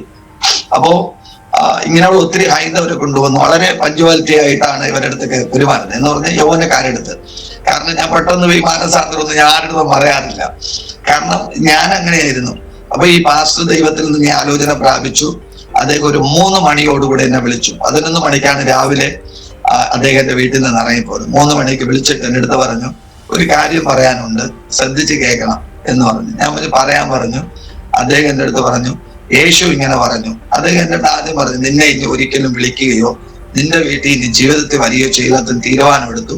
പക്ഷെ പരിശുദ്ധാത്മാവിനോട് പറഞ്ഞു. അപ്പൊ എനിക്ക് ഈ പരിശുദ്ധാത്മാവ് എന്തെന്നോ അല്ലെങ്കിൽ ഈ പരിശുദ്ധാത്മാവ് എന്ന് പറയുന്ന ഒരു ആത്മാവ് ഉണ്ടോന്നോ ഒന്നും എനിക്കറിയത്തില്ല. അതൊക്കെ കള്ളമെന്നാണ് നമ്മൾ ചിന്തിക്കുന്നത്. പരിശുദ്ധാത്മാവിനോട് പറഞ്ഞു, നിന്നെ യേശുവിന് വേണം എന്നുള്ളത് കൊണ്ടാണ് നിന്റെ വീട്ടിൽ ഈ നടന്ന അത്ഭുതങ്ങളൊക്കെ. പക്ഷെ നീ ഇന്ന് യേശുവിനെ തിരിച്ചറിഞ്ഞിട്ടില്ല. ഇന്ന് നീ ലോകക്കാരനായി ഉള്ള പുണ്യ സ്ഥലങ്ങളിലും ഉള്ള അമ്പലങ്ങളിലും ഒക്കെ പോയി നടക്കുന്നു. സമയം കിട്ടിയാൽ നീ നിന്റെ മാതൃക പള്ളിയിലും പോകും. നിന്നെ യേശുവിന് വേണം, നിന്നെ വേണമെന്ന് പറഞ്ഞു. അതുകൊണ്ട് യേശു ഇങ്ങനെ പറഞ്ഞു, 45 ദിവസം സമയം തരും, നീ മാനസാന്തരപ്പെടണം. കിട്ടില്ലെങ്കിൽ ട്രിവാൻഡ്രം SIT മെഡിക്കൽ കോളേജിന്റെ വെന്റിലേറ്ററിൽ നിന്ന് പുറത്തു വന്ന നിന്റെ കുഞ്ഞ് അതുപോലെ വെന്റിലേറ്ററിനകത്താവും എന്ന് യേശു പറഞ്ഞെന്ന് പറഞ്ഞു. അദ്ദേഹം ഇത്രയും പറഞ്ഞാൽ പിന്നെ മൊത്തം ഞാൻ ചീത്തയായിരുന്നു വിളിച്ച്. കാരണം ഞാൻ എങ്ങനെ ഇത് വിശ്വസിക്കും? ഞാൻ പുള്ളിയുടെ നീ പോളാം, ഞാനും യേശുവും തമ്മിൽ നോക്കിക്കൊള്ളാന്നാണ് ഞാൻ എന്ന് പറഞ്ഞ മറുപടി. യേശുവുമായിട്ട് ഒരു ബന്ധവും ഇല്ലാത്ത, യേശുവായിട്ട് ഒരു ബന്ധവും എനിക്കില്ല. ഞാൻ യേശുവെന്ന് ഒരു ദിവസത്തിൽ ഒരു പ്രാവശ്യം പോലും വിളിക്കത്തില്ല. പക്ഷെ ഞാൻ ആ പാസ്റ്ററിനോട് പറഞ്ഞു, നീ പോടാ, ഞാൻ യേശു തമ്മിൽ നോക്കിക്കൊള്ളാമെന്ന്. അത്ര എന്താ ഭയങ്കര ബന്ധം പോലെയാണ്. ഞാൻ ആ ഫോൺ കട്ട് ചെയ്തു. എനിക്ക് ഭയങ്കര ദേഷ്യമായി. കാരണം എനിക്ക് സൗഖ്യമാക്കി തന്ന കൊച്ചു, നമ്മള് യേശുവിനെ സ്നേഹിക്കുന്നോ മാനസാന്തരപ്പെട്ടോ, പക്ഷെ കുഞ്ഞിനെ സ്നേഹിക്കുന്നു. അപ്പൊ ആ കൊച്ച് വീണ്ടും 45 ദിവസത്തിനകത്ത് വെന്റിലേറ്ററിലൊക്കെ കയറുമെന്ന് പറഞ്ഞാൽ എനിക്ക് ഉൾക്കൊള്ളാൻ പറ്റില്ല. അതാണ് സത്യം. ഞാൻ എന്റെ ജീവിതത്തിൽ തന്നെ ഞാൻ എന്റെ ജീവിതം പോലെ ഞാനിത് വിലയ്ക്ക് ഒരു നയാ പൈസയുടെ വില പോലും കൽപ്പിച്ചില്ല ഞാനിങ്ങനെ. പക്ഷെ ഈ 45 ദിവസം കഴിയുമ്പോൾ ഈ 45ാമത്തെ ദിവസത്തിന് ഒരു പ്രത്യേകതയുണ്ട്. അവൻ 1.5 വയസ്സ് തികയുന്ന ദിവസമാണ്. 1.5 വയസ്സ് തികയുന്ന ഈ 1.5 വയസ്സുള്ള കൊച്ചി 45ാമത്തെ ദിവസം അവന്റെ അമ്മ അവനെ ഉറക്കി കിടത്തിയിട്ട് 1-2 തുണി കഴുകി ആശയിൽ വിരിക്കുന്ന സമയത്ത് ഒരു വല്ലാത്ത ചുമ കേൾക്കുന്നു. അവൾ ഓടി വരുന്നു. ഓടി വന്നപ്പോ ഉറങ്ങിക്കിടന്ന കൊച്ച് ഒരു സ്റ്റൂള് വലിച്ച് ഒരു സ്റ്റാൻഡിൽ കൊണ്ടിട്ടിട്ട് സ്റ്റാൻഡിന്റെ 3ാമത്തെ തട്ട് 5.5 അടി പൊക്കമാണ് 3ാമത്തെ തട്ട്. ആ സ്റ്റാൻഡ് ഇന്ന് എന്റെ വീട്ടിൽ ഇരിപ്പുണ്ട്. 5.5 അടി പൊക്കത്തിൽ 3ാമത്തെ തട്ടിലിരുന്ന ഒരു കുപ്പി മണ്ണെണ്ണ തൂവാതെ എടുത്ത് തറയെ കൊണ്ട് ഇറങ്ങി ചമ്മണം കൂട്ടി എടുത്ത് കുടിച്ചു. അത് കുടിച്ചതല്ല, കുടിപ്പിച്ചതാണ് കർത്താവ്. പാസ്റ്റർ ശ്രദ്ധിക്കണം, എന്നെ കേൾക്കുന്നവർ ശ്രദ്ധിക്കണം. 1.5 വയസ്സ് തികയുന്ന ഒരു കൊച്ച് ഒരു സ്റ്റൂള് വലിച്ചിട്ട് 3 തട്ടുള്ള 3ാമത്തെ തട്ട് 5.5 അടി പൊക്കമാണ്. താഴെ വെക്കത്തില്ല, കാരണം അവന് മുമ്പിലായിട്ട് 2 ചേച്ചിമാരുണ്ട്. അപ്പൊ പിള്ളേരെടുക്കും. ഈ സ്റ്റൂളിൽ നിന്ന് 1ാമത്തെ തട്ടിൽ കയറി 1ാമത്തെ തട്ടിൽ നിന്ന് വലിഞ്ഞു തൂങ്ങി 2ാമത്തെ തട്ടിൽ കയറി. സ്റ്റാൻഡ് മറിയത്തില്ല, ഞാൻ കെട്ടി വെച്ചിട്ടുണ്ട്. 3ാമത്തെ തട്ടിലിരുന്ന മണ്ണെണ്ണ എടുത്ത് തറയെ കൊണ്ടുവച്ച് സ്റ്റൂളിൽ നിന്ന് ഇറങ്ങി തറയിലിറങ്ങി അവൻ കുടിച്ചു. ഒരു കുപ്പി മണ്ണെണ്ണയും കുടിച്ച് കുപ്പി കാലിയായി കിടക്കുന്ന എന്റെ ഭാര്യ അവിടെ കിടന്ന് വിളിച്ചു. ഞാൻ സ്ഥലത്തില്ല. നേരെ നെയ്യാറ്റിൻകര ഹോസ്പിറ്റലിൽ കൊണ്ടുപോയി. അവര് നേരെ കൊച്ചിനെ നോക്കിയപ്പോ പറഞ്ഞു, ഇവിടെ ഒന്നും ചെയ്യാൻ പറ്റത്തില്ല, അവന്റെ വയറ് നിറച്ച് മണ്ണെണ്ണയുണ്ട്. അവര് നേരെ എഴുതി വിട്ടു ട്രിവാൻഡ്രം എസ്ഐടി മെഡിക്കൽ കോളേജ്. നേരെ ആംബുലൻസ് പിടിച്ചു. അന്ന് ഇവിടെ ആംബുലൻസ് പറഞ്ഞ് ഞങ്ങൾക്കുള്ളത് കാറാണ്. ഇവിടുന്ന് കാറ് പിടിച്ചു അവനെ മെഡിക്കൽ കോളേജിലേക്ക് കൊണ്ടുപോകുന്നു. ആ നെയ്യാറ്റിൻകരയിൽ നിന്ന് ഞാനും എന്റെ കൊച്ച് ഇങ്ങനെ ആയെന്ന് പറഞ്ഞ് എന്റെ കൂട്ടുകാരെ വിളിച്ചു. ഞാൻ അവിടെ വീട്ടിലില്ലായിരുന്നു. ഞാൻ ആശുപത്രിയിലെത്തി. അവര് മെഡിക്കൽ കോളേജിലേക്ക് വിട്ടു. ഞാൻ അവിടെ നിന്ന് എന്റെ കൊച്ചിനെ എടുത്ത് കാറിന്റെ അവന്റെ അമ്മയുടെ മടിയിൽ തലയും എന്റെ മടിഭാഗത്ത് അവന്റെ കാലുമായിട്ട് ഞങ്ങൾ ഇങ്ങനെ കിടത്തി ട്രിവാൻഡ്രം മെഡിക്കൽ കോളേജിലോട്ട് പോയിക്കൊണ്ടിരിക്കുന്ന സമയത്ത് ഒരു നെയ്യാറ്റിൻകരയിൽ നിന്ന് ഒരു 10 കിലോമീറ്റർ 7 കിലോമീറ്റർ ഒക്കെ കഴിയുമ്പോൾ തന്നെ എന്റെ കൊച്ചിന്റെ എല്ലാ ചലനങ്ങളും അങ്ങ് അസ്തമിച്ചു. എനിക്ക് കുറച്ച് കാര്യങ്ങളൊക്കെ അറിയാം, നാടി പിടിച്ചു നോക്കാനൊക്കെ അറിയാം. ഞാൻ മർമ്മവും ചികിത്സയൊക്കെ പഠിച്ചിട്ടുള്ള ആളാണ്, ചികിത്സ നടത്തിക്കൊണ്ടിരുന്ന ആളാണ്. അപ്പൊ ഞാനിങ്ങനെ ഓരോ നാടിയായിട്ട് പിടിച്ചു നോക്കുന്ന എന്റെ കൊച്ചിന്റെ നാടിയൊന്നും ചലിക്കുന്നില്ല. അറിയാതെ എന്റെ കണ്ണുകൾ ഇങ്ങനെ നിറഞ്ഞൊഴുകി. അപ്പൊ എന്റെ ഭാര്യയ്ക്ക് മനസ്സിലായി പ്രശ്നമാണ്, അന്തികേടാണ്. അവൾ എന്റെ ഭാര്യ എന്റെ അടുത്ത് ചോദിച്ചു, എന്ത് ചോദിച്ചു? ഞാൻ പറഞ്ഞു, ഒന്നുമില്ല, നീ പ്രാർത്ഥിക്കാം. അതാദ്യമായിട്ടാണ് പ്രാർത്ഥിക്കുന്നൊരു പദം എന്റെ വായിന്ന് പറഞ്ഞ്. ഞാൻ പറഞ്ഞു, നീ പ്രാർത്ഥിക്കാൻ പറഞ്ഞു. പെട്ടെന്ന് എന്റെ മനസ്സിൽ ഈ ദൈവദാസൻ പറഞ്ഞ ആലോചന വെളിപ്പെട്ടു. ഇന്ന് 45ാമത്തെ ദിവസമാണ്. എന്നോട് ദൈവം ആലോചന പറഞ്ഞ് 45ാമത്തെ ദിവസം. അന്ന് അവൻ 1.5 വയസ്സ് തികയും. ഞാൻ പെട്ടെന്ന് ഒരു കൈ എന്റെ മോന്റെ വയറിൽ വെച്ചു. ഒരു കൈ ഞാൻ ആ വണ്ടിയിൽ കൊണ്ട് ഉയർത്തി ആ വണ്ടിയുടെ ടോപ്പോട് ചേർത്ത് പിടിച്ചു. മതിയായി. എന്നിട്ട് ഞാൻ യേശുവിനോട് പറഞ്ഞു, യേശുപ്പ, എനിക്ക് വേണ്ടിയിട്ടാണെങ്കിൽ എന്റെ കൊച്ചിനെ എനിക്ക് തിരികെ തരണം. ഞാൻ അറിയാതെയൊക്കെയാണെന്ന് ആ ദേവദാസനോട് പറഞ്ഞു പോയി. എനിക്ക് എന്റെ മോനെ വേണം. ഞാൻ ഈ കാറിനകത്ത് വെച്ച് ഞാൻ എന്നെ നിനക്ക് തരാം, നീ എന്റെ മോനെ എനിക്ക് തരാൻ പറഞ്ഞു. കണ്ണടച്ച് കരഞ്ഞുകൊണ്ടിരിക്കുന്നു. 1 കിലോമീറ്ററിനകത്ത് 3 പ്രാവശ്യം ഛർദ്ദിച്ചു. പക്ഷെ ഛർദ്ദിക്കുമ്പോഴൊക്കെ ഞങ്ങളുടെ വേവും വെപ്രാളവും കൂടുകയാണ്. ഛർദ്ദിച്ചു. എസ്ഐടി മെഡിക്കൽ കോളേജിലെത്തി. കൊച്ചിനെ കൊണ്ടുകൊടുത്തു. ഒരു നേഴ്സ് വന്ന് ഓടി വന്ന് എന്റെ കയ്യിൽ നിന്ന് വാങ്ങിച്ചു അവനെ വയറ് കഴുകാൻ വേണ്ടി ICUലേക്ക് കൊണ്ടുപോയി. പക്ഷെ കൊണ്ടുപോയിട്ട് ഡോക്ടർ ഞങ്ങളെ വിളിപ്പിച്ചിട്ട് പറഞ്ഞു, ഈ കൊച്ചിനെ ഇനി കൊണ്ടുവരേണ്ട കാര്യമില്ലായിരുന്നല്ലോ, അവന്റെ വയറ്റിൽ ഒരു തുള്ളു മണ്ണെണ്ണയില്ല. അപ്പോഴാണ് ഞങ്ങൾക്ക് മനസ്സിലായത് തീരുമാനത്തിന് ശേഷം അവൻ ഛർദ്ദിച്ചത് മുഴുവനും മണ്ണെണ്ണയായിരുന്നു. ഒരിറ്റ് മണ്ണെണ്ണ അവന്റെ വയറ്റിനകത്തില്ല എന്ന് ഡോക്ടർ പറഞ്ഞു. എങ്കിലും ഒരു പനി വരാൻ സാധ്യത ഉണ്ടെന്ന് ഒരു 4 ദിവസം അവിടെ അവനെ വാർഡിൽ കിടത്തി. അവിടുന്ന് ഞാൻ മാനസാന്തരപ്പെട്ടു. ഞാന് എന്റെ ഭാര്യ പോകുന്ന ഈ കൂട്ടായ്മയിൽ പോവാൻ തുടങ്ങി. ഒരുവിധമൊക്കെ ഇങ്ങനെയൊക്കെ പോയി വൈകുന്നേരമൊക്കെ ഇരിക്കും.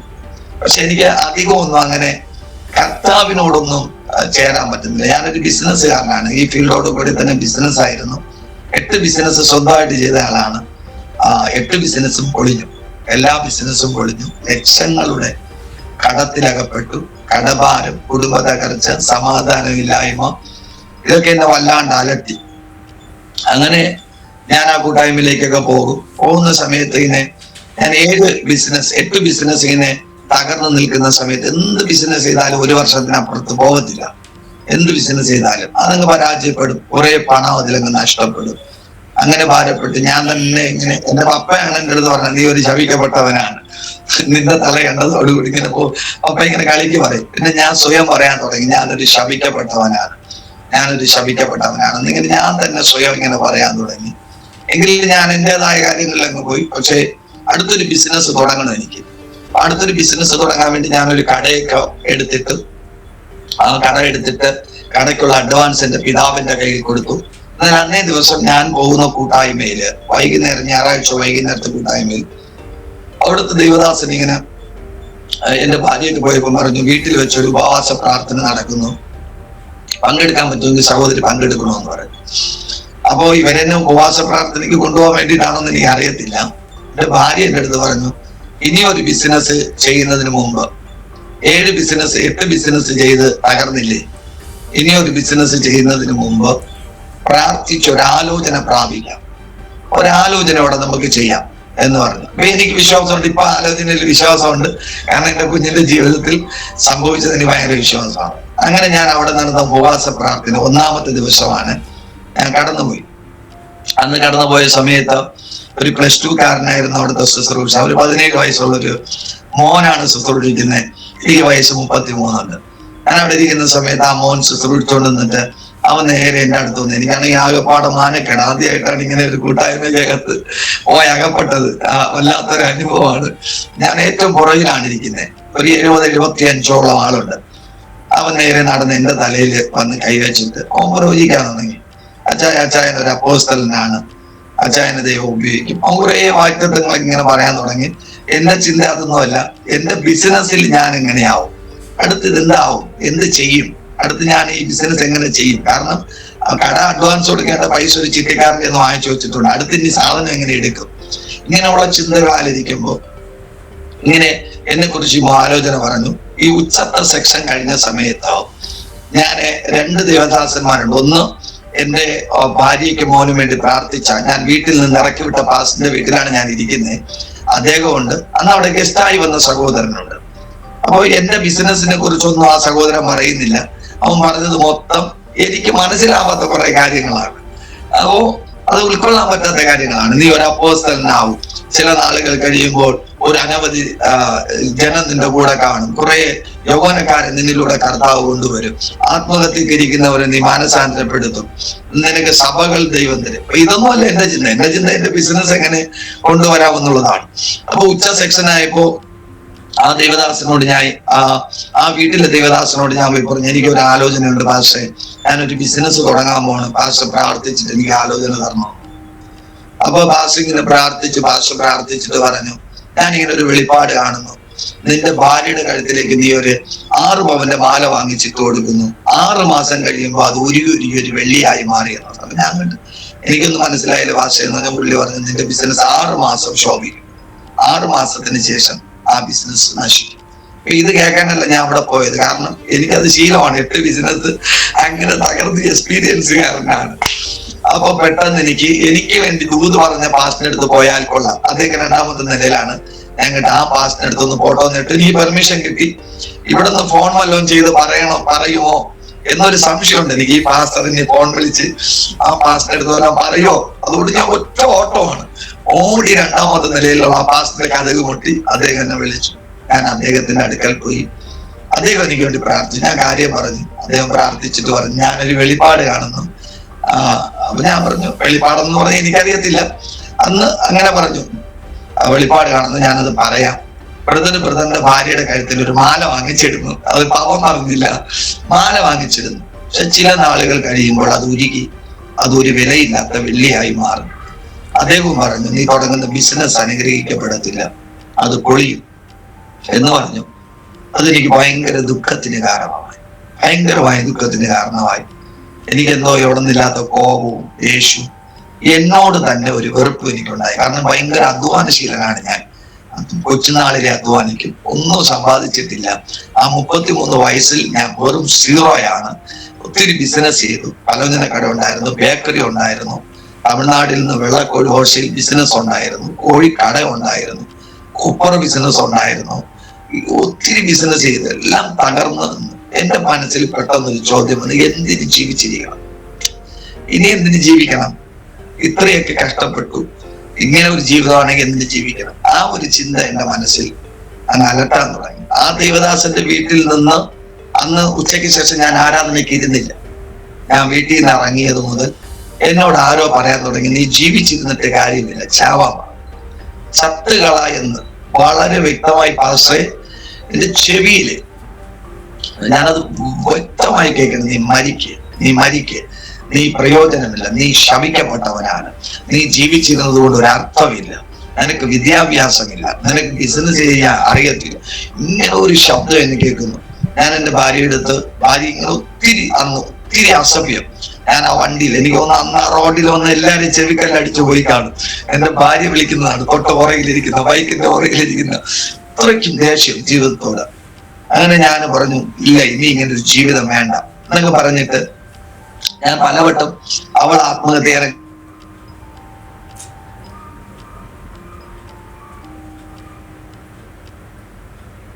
വീട്ടിൽ കൊണ്ടാക്കി. പക്ഷെ എന്റെ ഭാര്യ വീട്ടിൽ കൊണ്ടാക്കിയിട്ട് എനിക്ക് ആരുടെ സംസാരിക്കാൻ വയ്യ, മക്കളുടെ അടുത്ത് ചിരിക്കാൻ കഴിയുന്നില്ല, ഭാര്യയുടെ അടുത്ത് സംസാരിക്കാൻ കഴിയുന്നില്ല. എന്റെ കൂടെ ഒരാൾ അങ്ങ് കയറി കൂടി. അയാൾ എന്നോട് വ്യക്തമായി പറയുന്നുണ്ട്, മരിക്ക്, നീ ജീവിച്ചിരുന്നിട്ട് കാര്യമില്ല. ഇത് പറഞ്ഞ് ഞാൻ 4:30 മണിയായപ്പോ ഒരു വളക്കടയിൽ പോയിട്ട് 2 കുപ്പി പനാമറ വിഷം വാങ്ങിച്ചു. എനിക്ക് ഏത് കടയിൽ പോയാലും കിട്ടും, കാരണം എനിക്ക് കൃഷിയുണ്ട്, ഞാൻ അധ്വാനിയാണ്. 1000 മൂട് വാഴ വരെ കൃഷി ചെയ്തിട്ടുള്ള ആളാണ്. 10, 12, 20, 25 സെന്റ് പയർ കൃഷി ചെയ്യുന്ന ആളാണ്. അപ്പൊ എനിക്ക് കീടനാശിനി എത്രമാവ് കിട്ടും, എന്നെ ആരും സംശയിക്കുന്നില്ല.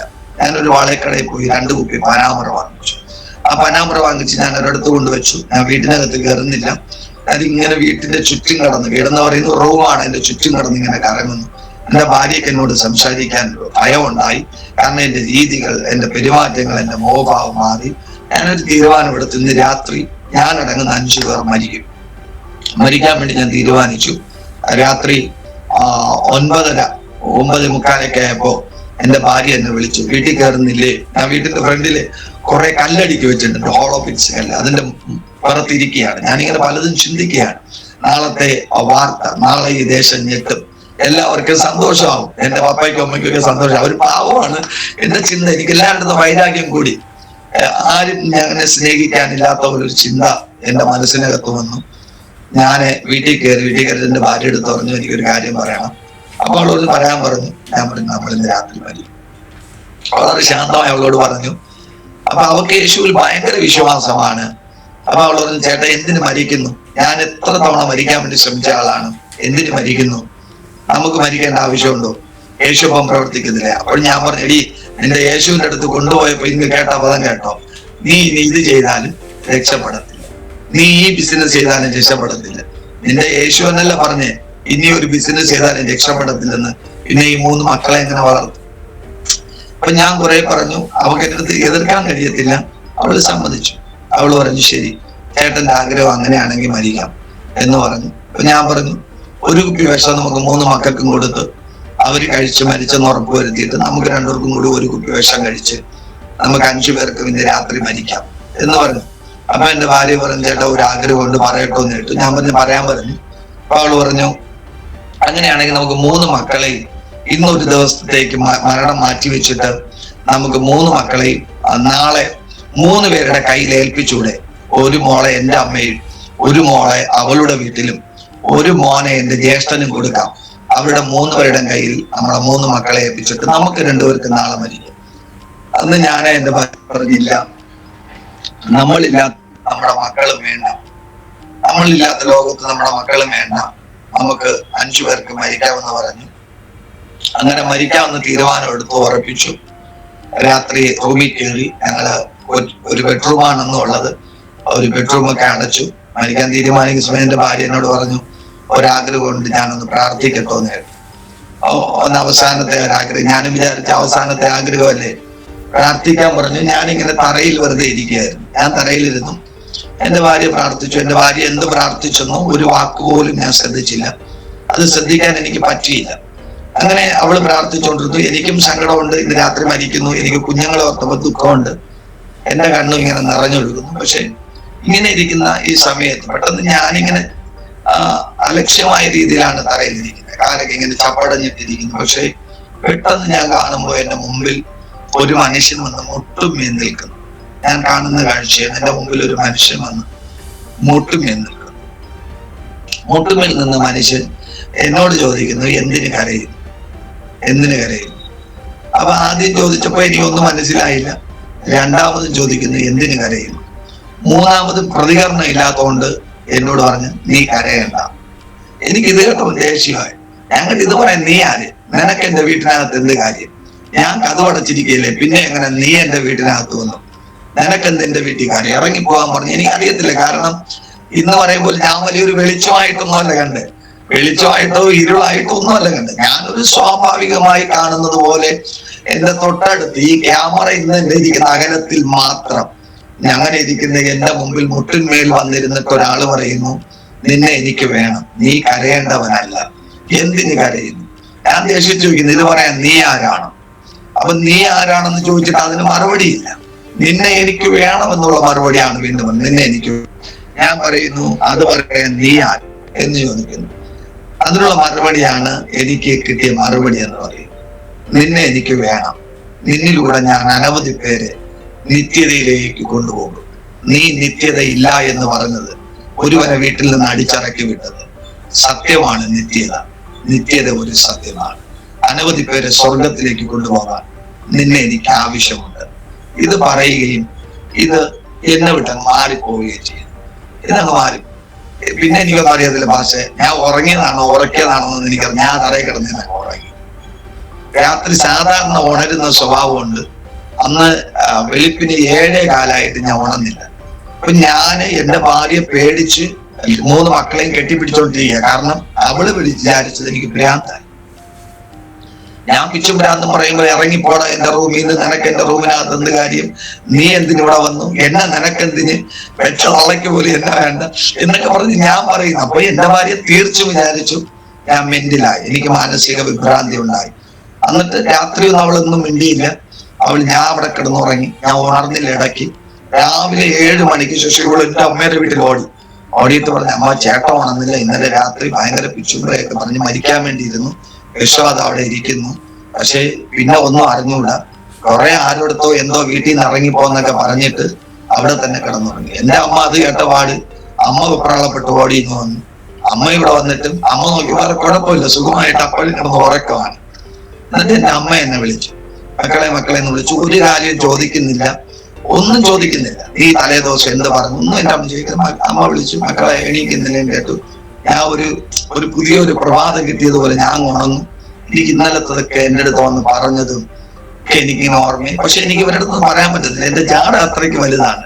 എനിക്കൊന്നും അവരോട് പറയാൻ പറ്റുന്നില്ല. 3 കുഞ്ഞുങ്ങളെ അപ്പോഴേ നേഴ്സറിയിലാക്കും. മൂത്തവള് 3ാം ക്ലാസ്സിലാണ്. അങ്ങനെ 3 പേരും ഒരു സ്കൂളിലാണ്. 3 പേരെയും കൂടി ഒരു സ്കൂളിൽ വണ്ടി കയറ്റി വിട്ടു. പക്ഷെ അവരെ കയറ്റി വിടാൻ വേണ്ടി ഒരുക്കിക്കൊണ്ടിരിക്കുമ്പോൾ ഞാൻ എന്റെ ഭാര്യ എടുത്ത് ചോദിച്ചു, നമ്മൾ ഇന്നലെ പോയെടുത്തൊന്ന് പോയാലോ? എന്റെ ഭാര്യക്ക് ഒരു ഭയങ്കര അത്ഭുതം പോലെ തോന്നി. ഒരു ഭയങ്കര അതിശയായിരുന്നു. അവളായിട്ട് എന്തോന്നേട്ട? ഞാൻ പറഞ്ഞു, ഇന്നലെ പോയി ആരാധനയ്ക്ക് നമുക്ക് പോവാമോ? എന്നിട്ട് അവളായിട്ട് എന്താ നേട്ടം? ഞാൻ പറഞ്ഞു, ഒന്നുമില്ല, ഒന്ന് പോവാമോ എന്ന് ചോദിച്ചു. അപ്പോൾ നമുക്ക് ഭയങ്കര സന്തോഷമായി.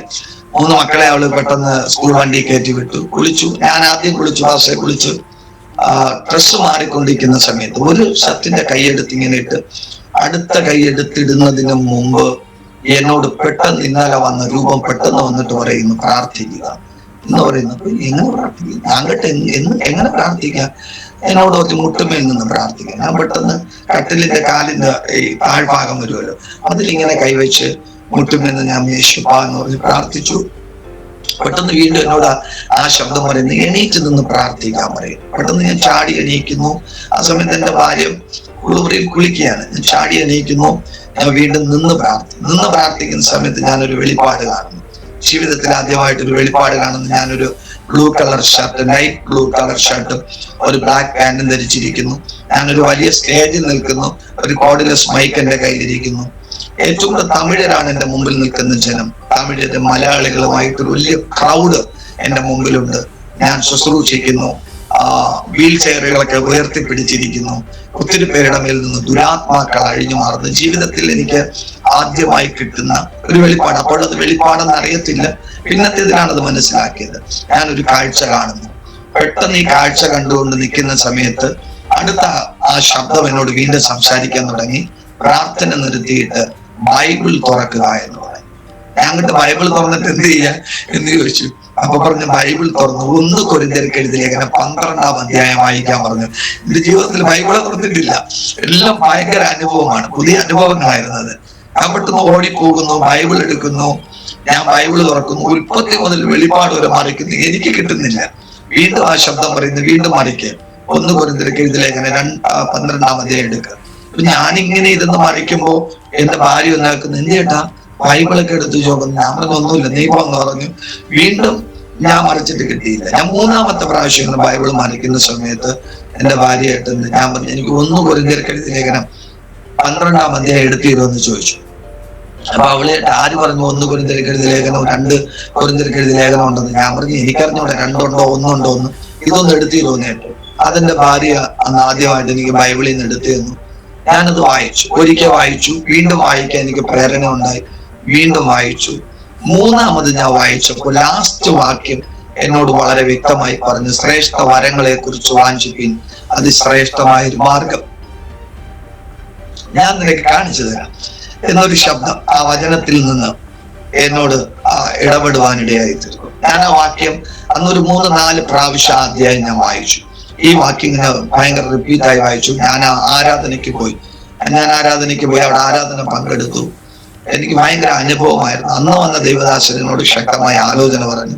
പക്ഷെ വൈകുന്നേരമായപ്പോ 5 മണിക്ക് അവിടുത്തെ ആരാധന തീരും, 2-ാമത്തെ സെക്ഷൻ. അന്ന് ദേവദാസൻ ഇങ്ങനെ പറഞ്ഞു, ആശീർവാദം ഗസ്റ്റ് പാസ്റ്റർ പ്രാർത്ഥിച്ചു നിർത്തി. ആശീർവാദം പറഞ്ഞു വന്നിട്ട് പെട്ടെന്ന് ആ പാസ്റ്റർ പറഞ്ഞു, ആ പാസ്റ്ററിനെയാണ് ഞാൻ വീട്ടിൽ നിന്ന് ഇറക്കി വിട്ടെ. ആ പാസ്റ്ററിന്റെ കൈ കീഴിലാണ് സ്നാനവും വിട്ടെ. ആ പാസ്റ്റർ പറഞ്ഞു, എന്തോ ഒരു വലിയ ദൈവപ്രവൃത്തി ഇതിനകത്ത് നടക്കാൻ പോകുന്നു. പരിശുദ്ധാത്മാവ് പറയുന്നു ആരാധന നിർത്തരുത്. അപ്പൊ അങ്ങനെ ഒരു വാക്ക് കേട്ടതുകൊണ്ട് ഞാൻ വിചാരിച്ചു ഇവിടെ നിന്ന് എന്തെങ്കിലും നടക്കും, അത് കാണണം. എന്റെ മനസ്സില് അത് കാണണം.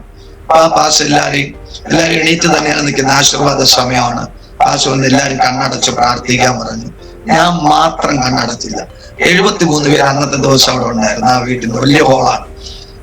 ആ പാസ്റ്റർ ഒത്തിരി പ്രാവശ്യം 5-6 പ്രാവശ്യം പറഞ്ഞു എല്ലാവരും കണ്ണടക്കണം. എനിക്കറിയാം പാസ്റ്റർ എന്നെ ഉദ്ദേശിച്ച് തന്നെയാണ് പറയുന്നത്. പക്ഷെ എൻ്റെ അടുത്ത് വ്യക്തിപരമായി പറയാൻ അദ്ദേഹത്തിന് ധൈര്യമില്ല. അതുകൊണ്ട് അദ്ദേഹം വീണ്ടും പറയുന്നു. പക്ഷെ ഞാൻ പറഞ്ഞു ഞാൻ തീരുമാനിച്ചു, ഞാൻ കണ്ണടക്കത്തില്ല. ഇവിടെ എന്തോ നടക്കും, എന്തോ പ്രത്യേകത നടക്കും എന്നല്ലേ പറഞ്ഞ് കണ്ണ് തുറന്നു നിന്നു. പക്ഷെ അധികം സമയമൊന്നും കിട്ടിയില്ല. എന്തോ ഒരു സംഭവം തലമേൽ വന്ന് കാലറ്റം വരെ മൂടി. പിന്നെ ഞാൻ ഒരു ശബ്ദം കേട്ടത്, ആ പാസ്റ്റർ വിളിച്ചു പറയുന്ന ശബ്ദം, ഫാൻ ഓഫ് ചെയ്യാൻ. ഒരു വാർത്ത കെട്ടിടത്തിന്റെ ഫാൻ ഓഫ് ചെയ്യണമെങ്കിൽ എന്നിൽ വന്നിറങ്ങിയ സാന്നിധ്യം എത്രത്തോളം എടുത്ത് പൊക്കിയെന്ന് പാസ്റ്റർ നിങ്ങളൊന്ന് ചിന്തിക്കണം. എന്നെ നിലത്തുനിന്ന് പൊക്കി ഒരു 3 പുഷ് എന്നെ പൊക്കി ഇട്ട് മൂന്നാമത്തെ സ്റ്റെപ്പ് തറയിലങ്ങ് വന്ന് അടിച്ചൊരു വീഴക്കം വീണു. അവിടെ കിടന്ന് ഞാൻ അന്യഭാഷയിലും പരിശുദ്ധാത്മാവിൽ അന്ന് എന്റെ ജീവിതത്തിൽ ഞാൻ കള്ളമെന്ന് പറഞ്ഞ 2 എനിക്ക് ദൈവം ഒരു ക്വാളിറ്റി ഇല്ലാത്ത, ഒരു യോഗ്യതയില്ലാത്ത എനിക്ക് അന്ന് എന്റെ ദൈവം അന്യഭാഷയും അഭിഷേകവും തന്നു. അതായത് ഭാഷ ഞാൻ ഇന്ന് യൗവന തലമുറയോടൊക്കെ ഇങ്ങനെ പറയും. അന്ന് 73 പേരുടെ നടുവിൽ 72 പേരും കണ്ണടച്ചപ്പോ എന്ത് നടക്കുമെന്ന് കാണാൻ വേണ്ടി ഞാൻ കണ്ണു തുറന്നു നിന്നെങ്കിൽ പിന്നെ ഒരു 15 മിനിറ്റ് 72 പേരെ കണ്ണു തുറന്ന് എന്നെ പോയിക്കൊണ്ടിരുന്നു. എനിക്ക് പരിസരം പോലും അറിയത്തില്ലായിരുന്നു. ആ ഹോള് മൊത്തം ഉരുണ്ടും മറിഞ്ഞ് അന്യഭാഷ ഞാനൊക്കെ കേട്ടിട്ടുള്ളത് അനുഭവത്തിൽ വന്നതുപോലൊന്നല്ല. അന്യഭാഷ പറഞ്ഞ് തൊണ്ട പൊട്ടി വാക്കകത്തൂടി ബ്ലഡ് വന്ന് പിന്നെ എന്നെ അവിടെ ഇരുത്തി ഉപ്പിട്ട വെള്ളമൊക്കെ പിടിച്ചിട്ടാണ് ആ പാസ്റ്റർ എന്നെ വിട്ട്. പൊട്ടി തൊണ്ട പൊട്ടി ഉച്ചത്തിൽ അന്യഭാഷയിൽ ആ ഹോളിൽ കിടന്ന് ഉരുണ്ട് പിന്നെ ചാടി എണീറ്റ് ആ ഹോള് മുഴുവനും അന്യഭാഷയിൽ പാടി പാടി പാടി പാടി ഒരു 15 മിനിറ്റ് കുഴഞ്ഞവിടെ വീഴുകയാണ്. എന്റെ ജീവിതത്തിൽ ദൈവത്തിന്റെ ഇടപെടൽ എന്റെ ജീവിതത്തിലുണ്ടായി. അന്ന് മുതൽ ഞാൻ മാറാൻ തുടങ്ങി. അന്ന് മുതൽ എന്റെ ജീവിതം മാറി. 33.5 വയസ്സാണ് എനിക്കപ്പോ. ഞാൻ എന്റെ ജീവിതം യേശുവിനായി സമർപ്പിച്ചു. ഞാൻ അന്ന് ആദ്യമായിട്ടെടുത്ത തീരുമാനം, ഇനി 3 മക്കൾക്കും ഭാര്യയ്ക്കും വേണ്ടി ഞാൻ ജോലിക്ക് പോകത്തില്ല, ഞാൻ യേശുവിന്റെ വേലയിൽ. അങ്ങനെ ഞാൻ എന്നെ എന്റെ യേശുവിന് വേണ്ടി കൊടുത്തു. പിന്നെ എന്നെ ഭയങ്കരമായിട്ട് ദൈവശബ്ദം നടത്തി. ഞാൻ ഫസ്റ്റ് ഇരുന്ന ഫാസ്റ്റിംഗ് എന്ന് പറയുന്നത് അവിടെ 10 ദിവസം ഞാൻ പൂർത്തിയാക്കി. ആദ്യത്തെ ദിവസം പോയി ഞാൻ വിമർശിച്ചിട്ട് ഇറങ്ങി വന്നു. പക്ഷെ രണ്ടാമത്തെ ദിവസം 10 ദിവസം പൂർത്തിയാക്കി. 10 ദിവസം കഴിഞ്ഞ് എണീറ്റ എന്നെ ദൈവം വീണ്ടും 40 ഒറ്റയ്ക്കിരുത്തി. ഞാൻ ഒരു ആലയത്തിനകത്തിരുന്ന് ദൈവസന്നിധി 40 ദിവസം ഉപവസിച്ചു. ഒരു നേരത്തെ ചായ കിട്ടിയില്ലെങ്കിൽ ഞാൻ എന്റെ ഭാര്യ അടിക്കുമായിരുന്നു. പക്ഷെ ദൈവം എന്നെ വേഷ പഠിപ്പിച്ചു, ഒത്തിരി പഠിപ്പിച്ചു. എന്നെ ഇരുത്തി ഞാൻ ഉപവസിച്ചു, പ്രാർത്ഥിച്ചു. നല്ലൊരു ദൈവദാസനെ ദൈവം എനിക്ക് തന്നു. 2.5 വർഷം ആ ദൈവദാസന്റെ കൈക്കീഴിൽ ശിഷ്യത്വം അനുഭവിച്ചു നിന്നു. അദ്ദേഹത്തോട് ദൈവം പറഞ്ഞതനുസരിച്ച് എന്റെ വീട്ടിൽ ഒരു കൊച്ചു പ്രയർ, ഞാൻ നേരത്തെ എന്റെ മോന്റെ നേർച്ചയിൽ ഒരു വ്യാഴാഴ്ചത്തോടെ ഒരു പ്രാർത്ഥന നടത്തുമായിരുന്നു. അതൊരു സഭാരാധനയായി പ്രാർത്ഥിച്ച് 2011 ഫെബ്രുവരി മാസം ഒരു സഭാരാധന, 2011 ഫെബ്രുവരി മാസം 4ാമത്തെ ആഴ്ച പ്രാർത്ഥിച്ചാരംഭിച്ചു. ഞാനും എന്റെ അമ്മയും എന്റെ ഭാര്യയും എന്റെ 3 മക്കളും ഞങ്ങൾ 7 പേരായിട്ട് ആരംഭിച്ച പ്രാർത്ഥന അത് കൃപയാൽ വളർന്ന് ഇന്ന് ഏകദേശം 96ഓളം കുടുംബങ്ങളുള്ള ഒരു ചർച്ചായി മാറി. ഒത്തിരി യൗവനക്കാര് ദൈവം തന്നു. 10-20ലധികം ശുശ്രൂഷകർ ഇന്ന് ഫുൾ ടൈം ശുശ്രൂഷകരായും അല്ലാതെയായും ഇന്നുണ്ട്. വിവിധ സഭകൾ തന്നു, വിവിധ പ്രവർത്തനങ്ങൾ ദൈവം തന്നു. ദൈവം ഇന്നീ നാളുകളിൽ അതിശക്തമായി ഉപയോഗിച്ചുകൊണ്ടിരിക്കുന്നു. എന്റെ അമ്മ എന്ന് പറഞ്ഞതുപോലെ റെസ്റ്റ് ഇല്ലാത്ത നിലവാരത്തിൽ ഓടാൻ കർത്താവ് എന്നെ സഹായിക്കും. ഇത്ര നേരം സാക്ഷ്യം നിങ്ങൾ കേട്ടല്ലോ. എന്നെ കേൾക്കുന്ന പ്രിയപ്പെട്ടവരെ, നമ്മുടെ കർത്താവിനെ കൊണ്ട് അസാധ്യമായതൊന്നുമില്ല, ഒരു അസാധ്യതയില്ല. ഏറ്റവും കൂടുതൽ ദൈവത്തെ വെറുത്തവനും, ഏറ്റവും കൂടുതൽ ദൈവമില്ലെന്ന് പറഞ്ഞവനും, ഏറ്റവും കൂടുതൽ ദൈവസന്നിധിയിൽ ദൈവമക്കളെ ദുഷിച്ചവനും, പാസ്റ്റർമാരെ ധിക്കരിച്ചവനും അധിക്ഷേപിച്ചവനും, പാരമ്പര്യമല്ലാതെ വലുതൊന്നില്ല എന്ന് വെല്ലുവിളിച്ചവനുമാണ് നിങ്ങളുടെ മുമ്പിൽ നിന്നിരിക്കുന്നത്. പക്ഷെ ഇന്ന് ഞാൻ ഇരിക്കുമ്പോൾ പറയാം, പാരമ്പര്യമല്ല സത്യം, നമ്മൾ ആരും പറയുന്നതല്ല സത്യം. നമ്മുടെ വിശുദ്ധ വേദപുസ്തകം എന്ത് പറയുന്നു അതാണ് സത്യം. ബൈബിൾ പറയുന്നു, അവങ്കിലേക്ക് നോക്കിയവർ പ്രകാശിതരായി, അവരുടെ മുഖമോ ലജ്ജിച്ചു പോയതില്ല. എന്നെ കേൾക്കുന്ന ദൈവമക്കളെ, നമ്മുടെ ജീവിതത്തിനകത്ത് ഇന്നെന്റെ സാക്ഷ്യം നിങ്ങൾക്ക് അനുഗ്രഹമായി പ്രയോജനപ്പെട്ടു എന്ന് ഞാൻ വിശ്വസിക്കുകയാണ്. നിങ്ങളുടെ ജീവിതത്തിനകത്ത് നിങ്ങൾ ഏത് സാഹചര്യത്തിലായിരുന്നാലും, പ്രത്യേകിച്ച് ഞാൻ അമ്മമാരോട് പറയാറുണ്ട്, മക്കളെ ശാസിക്കുന്ന കാലമൊക്കെ കഴിഞ്ഞുപോയി. ഇപ്പൊ ശാസിക്കാൻ പറ്റാത്തൊരു കാലമാണ്. പക്ഷെ നിങ്ങൾ പ്രാർത്ഥിക്കണം നിങ്ങളുടെ മക്കൾക്ക് വേണ്ടി. നിങ്ങളുടെ പ്രാർത്ഥന വൃഥാവാകത്തില്ല. എന്റെ അമ്മയ്ക്ക് എന്നെ ഉപദേശിക്കാൻ പറ്റാത്ത രീതിയിൽ ഞാൻ വളർന്നു. പക്ഷെ എന്റെ അമ്മ എനിക്ക് വേണ്ടി പ്രാർത്ഥിച്ചു. ദൈവസന്നിധിയിൽ കരയുന്ന, ദൈവസന്നിധിയിൽ പ്രാർത്ഥിക്കുന്ന ഒരമ്മ എനിക്കുണ്ടായിരുന്നു. ഇന്ന് എന്റെ അമ്മ എനിക്കുണ്ട്. ഇന്ന് ബിസിനസ് സ്ഥാപനങ്ങൾ പൊളിഞ്ഞുപോയ സ്ഥലത്ത് നിന്ന് എനിക്ക് 2 ബിസിനസ് സ്ഥാപനങ്ങളുണ്ട്. ബിസിനസ് സ്ഥാപനങ്ങളെല്ലാം ഉദ്ഘാടനം ചെയ്യുന്നത് എന്റെ അമ്മയാണ്. ഇന്നെനിക്ക് 51 അടി വീതിയും 70 അടി നീളമുള്ള ഒരു ചർച്ചുണ്ട്. അതിന്റെ ഉദ്ഘാടനം ചെയ്തത് എന്റെ അമ്മയാണ്. കാരണം എനിക്ക് ദൈവം കഴിഞ്ഞാൽ എന്റെ ദൈവം അമ്മയാണ്. കാരണം അത്രയ്ക്ക് വേദനിപ്പിച്ചത്, എനിക്ക് വേണ്ടി ഏറ്റവും കൂടുതൽ കരഞ്ഞതും എന്റെ അമ്മയാണ്. അതുകൊണ്ട് ഇവിടെ കേൾക്കുന്ന എല്ലാവരും മാതാപിതാക്കളെ ബഹുമാനിക്കേണ്ടതുപോലെ ബഹുമാനിക്കണം. മാതാപിതാക്കൾ മക്കൾക്ക് വേണ്ടി പ്രാർത്ഥിക്കേണ്ടതുപോലെ പ്രാർത്ഥിക്കണം. നിങ്ങൾ ദൈവസന്നിധി ഒഴുക്കുന്ന ഒരിറ്റ് കണ്ണുനീര് പോലും വൃഥാവല്ല. ആ കണ്ണുനീരിന് ദൈവം പ്രതിഫലം തരുവാനിടയായി തീരും.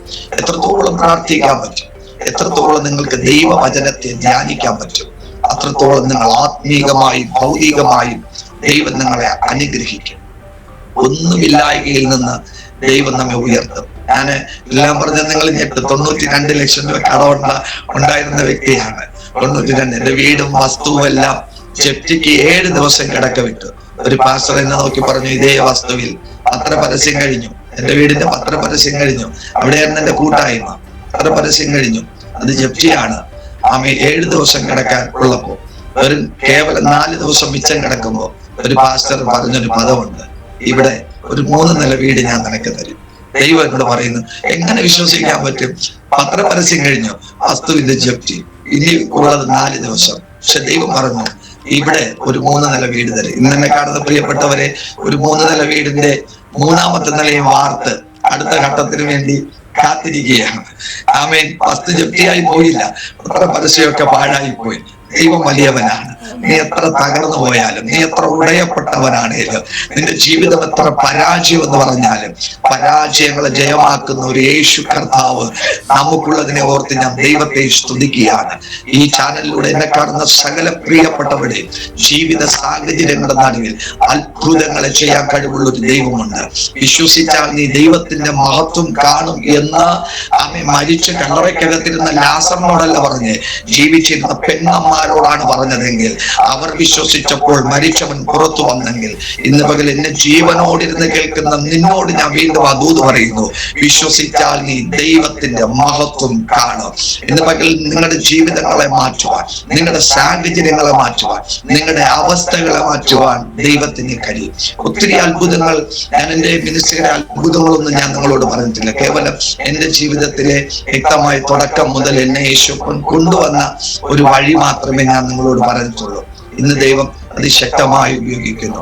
നിങ്ങളെ കഴിഞ്ഞ ചില ദിവസങ്ങൾക്ക് മുമ്പ് നിങ്ങളുടെ ചാനലിലായിരുന്ന AK തിരുമേനി മരണത്തിൽ വെന്റിലേറ്ററിനകത്ത് അദ്ദേഹത്തിന്റെ സാക്ഷ്യം നിങ്ങൾ കേൾക്കും. ഫോണിലൂടെ ഉള്ള ഒരു പ്രാർത്ഥന, അദ്ദേഹത്തിന്റെ വൈഫിന്റെ പ്രാർത്ഥനയെ ജയിക്കാൻ ഈ ഭൂമിയിൽ ഒന്നുമില്ല. നിങ്ങളോട് എന്റെ സഭയോട് പറയുന്ന ഒരു ഉപദേശം, എത്ര പരാജയമാണ് ജീവിതത്തിലും സഭാരാധന തുടങ്ങരുത്. എത്ര പ്രതിസന്ധിയാണേലും തിരുസന്നിധിയിൽ മുട്ടുമടക്കുന്നത് മതിയാക്കരുത്. 2 ദിനവൃത്താന്തം 7 കാണുമ്പോൾ അവിടെ പറയുന്നത്, ശലോമോൻ ആലയം പണിയും. ആലയപ്രതി ദൈവം വന്നു, യഹോവയുടെ ആലയം, യഹോവയുടെ മഹത്വം. ആ വാക്ക് ഭയങ്കരമായി എന്റെ ഹൃദയത്തിൽ സ്പഷ്ടിച്ചിട്ടുള്ള ഒരു വാക്കാണ്. ആ വാക്യം നിങ്ങൾ ശ്രദ്ധിക്കണം. യഹോവയുടെ ആലയം, യഹോവയുടെ മഹത്വം.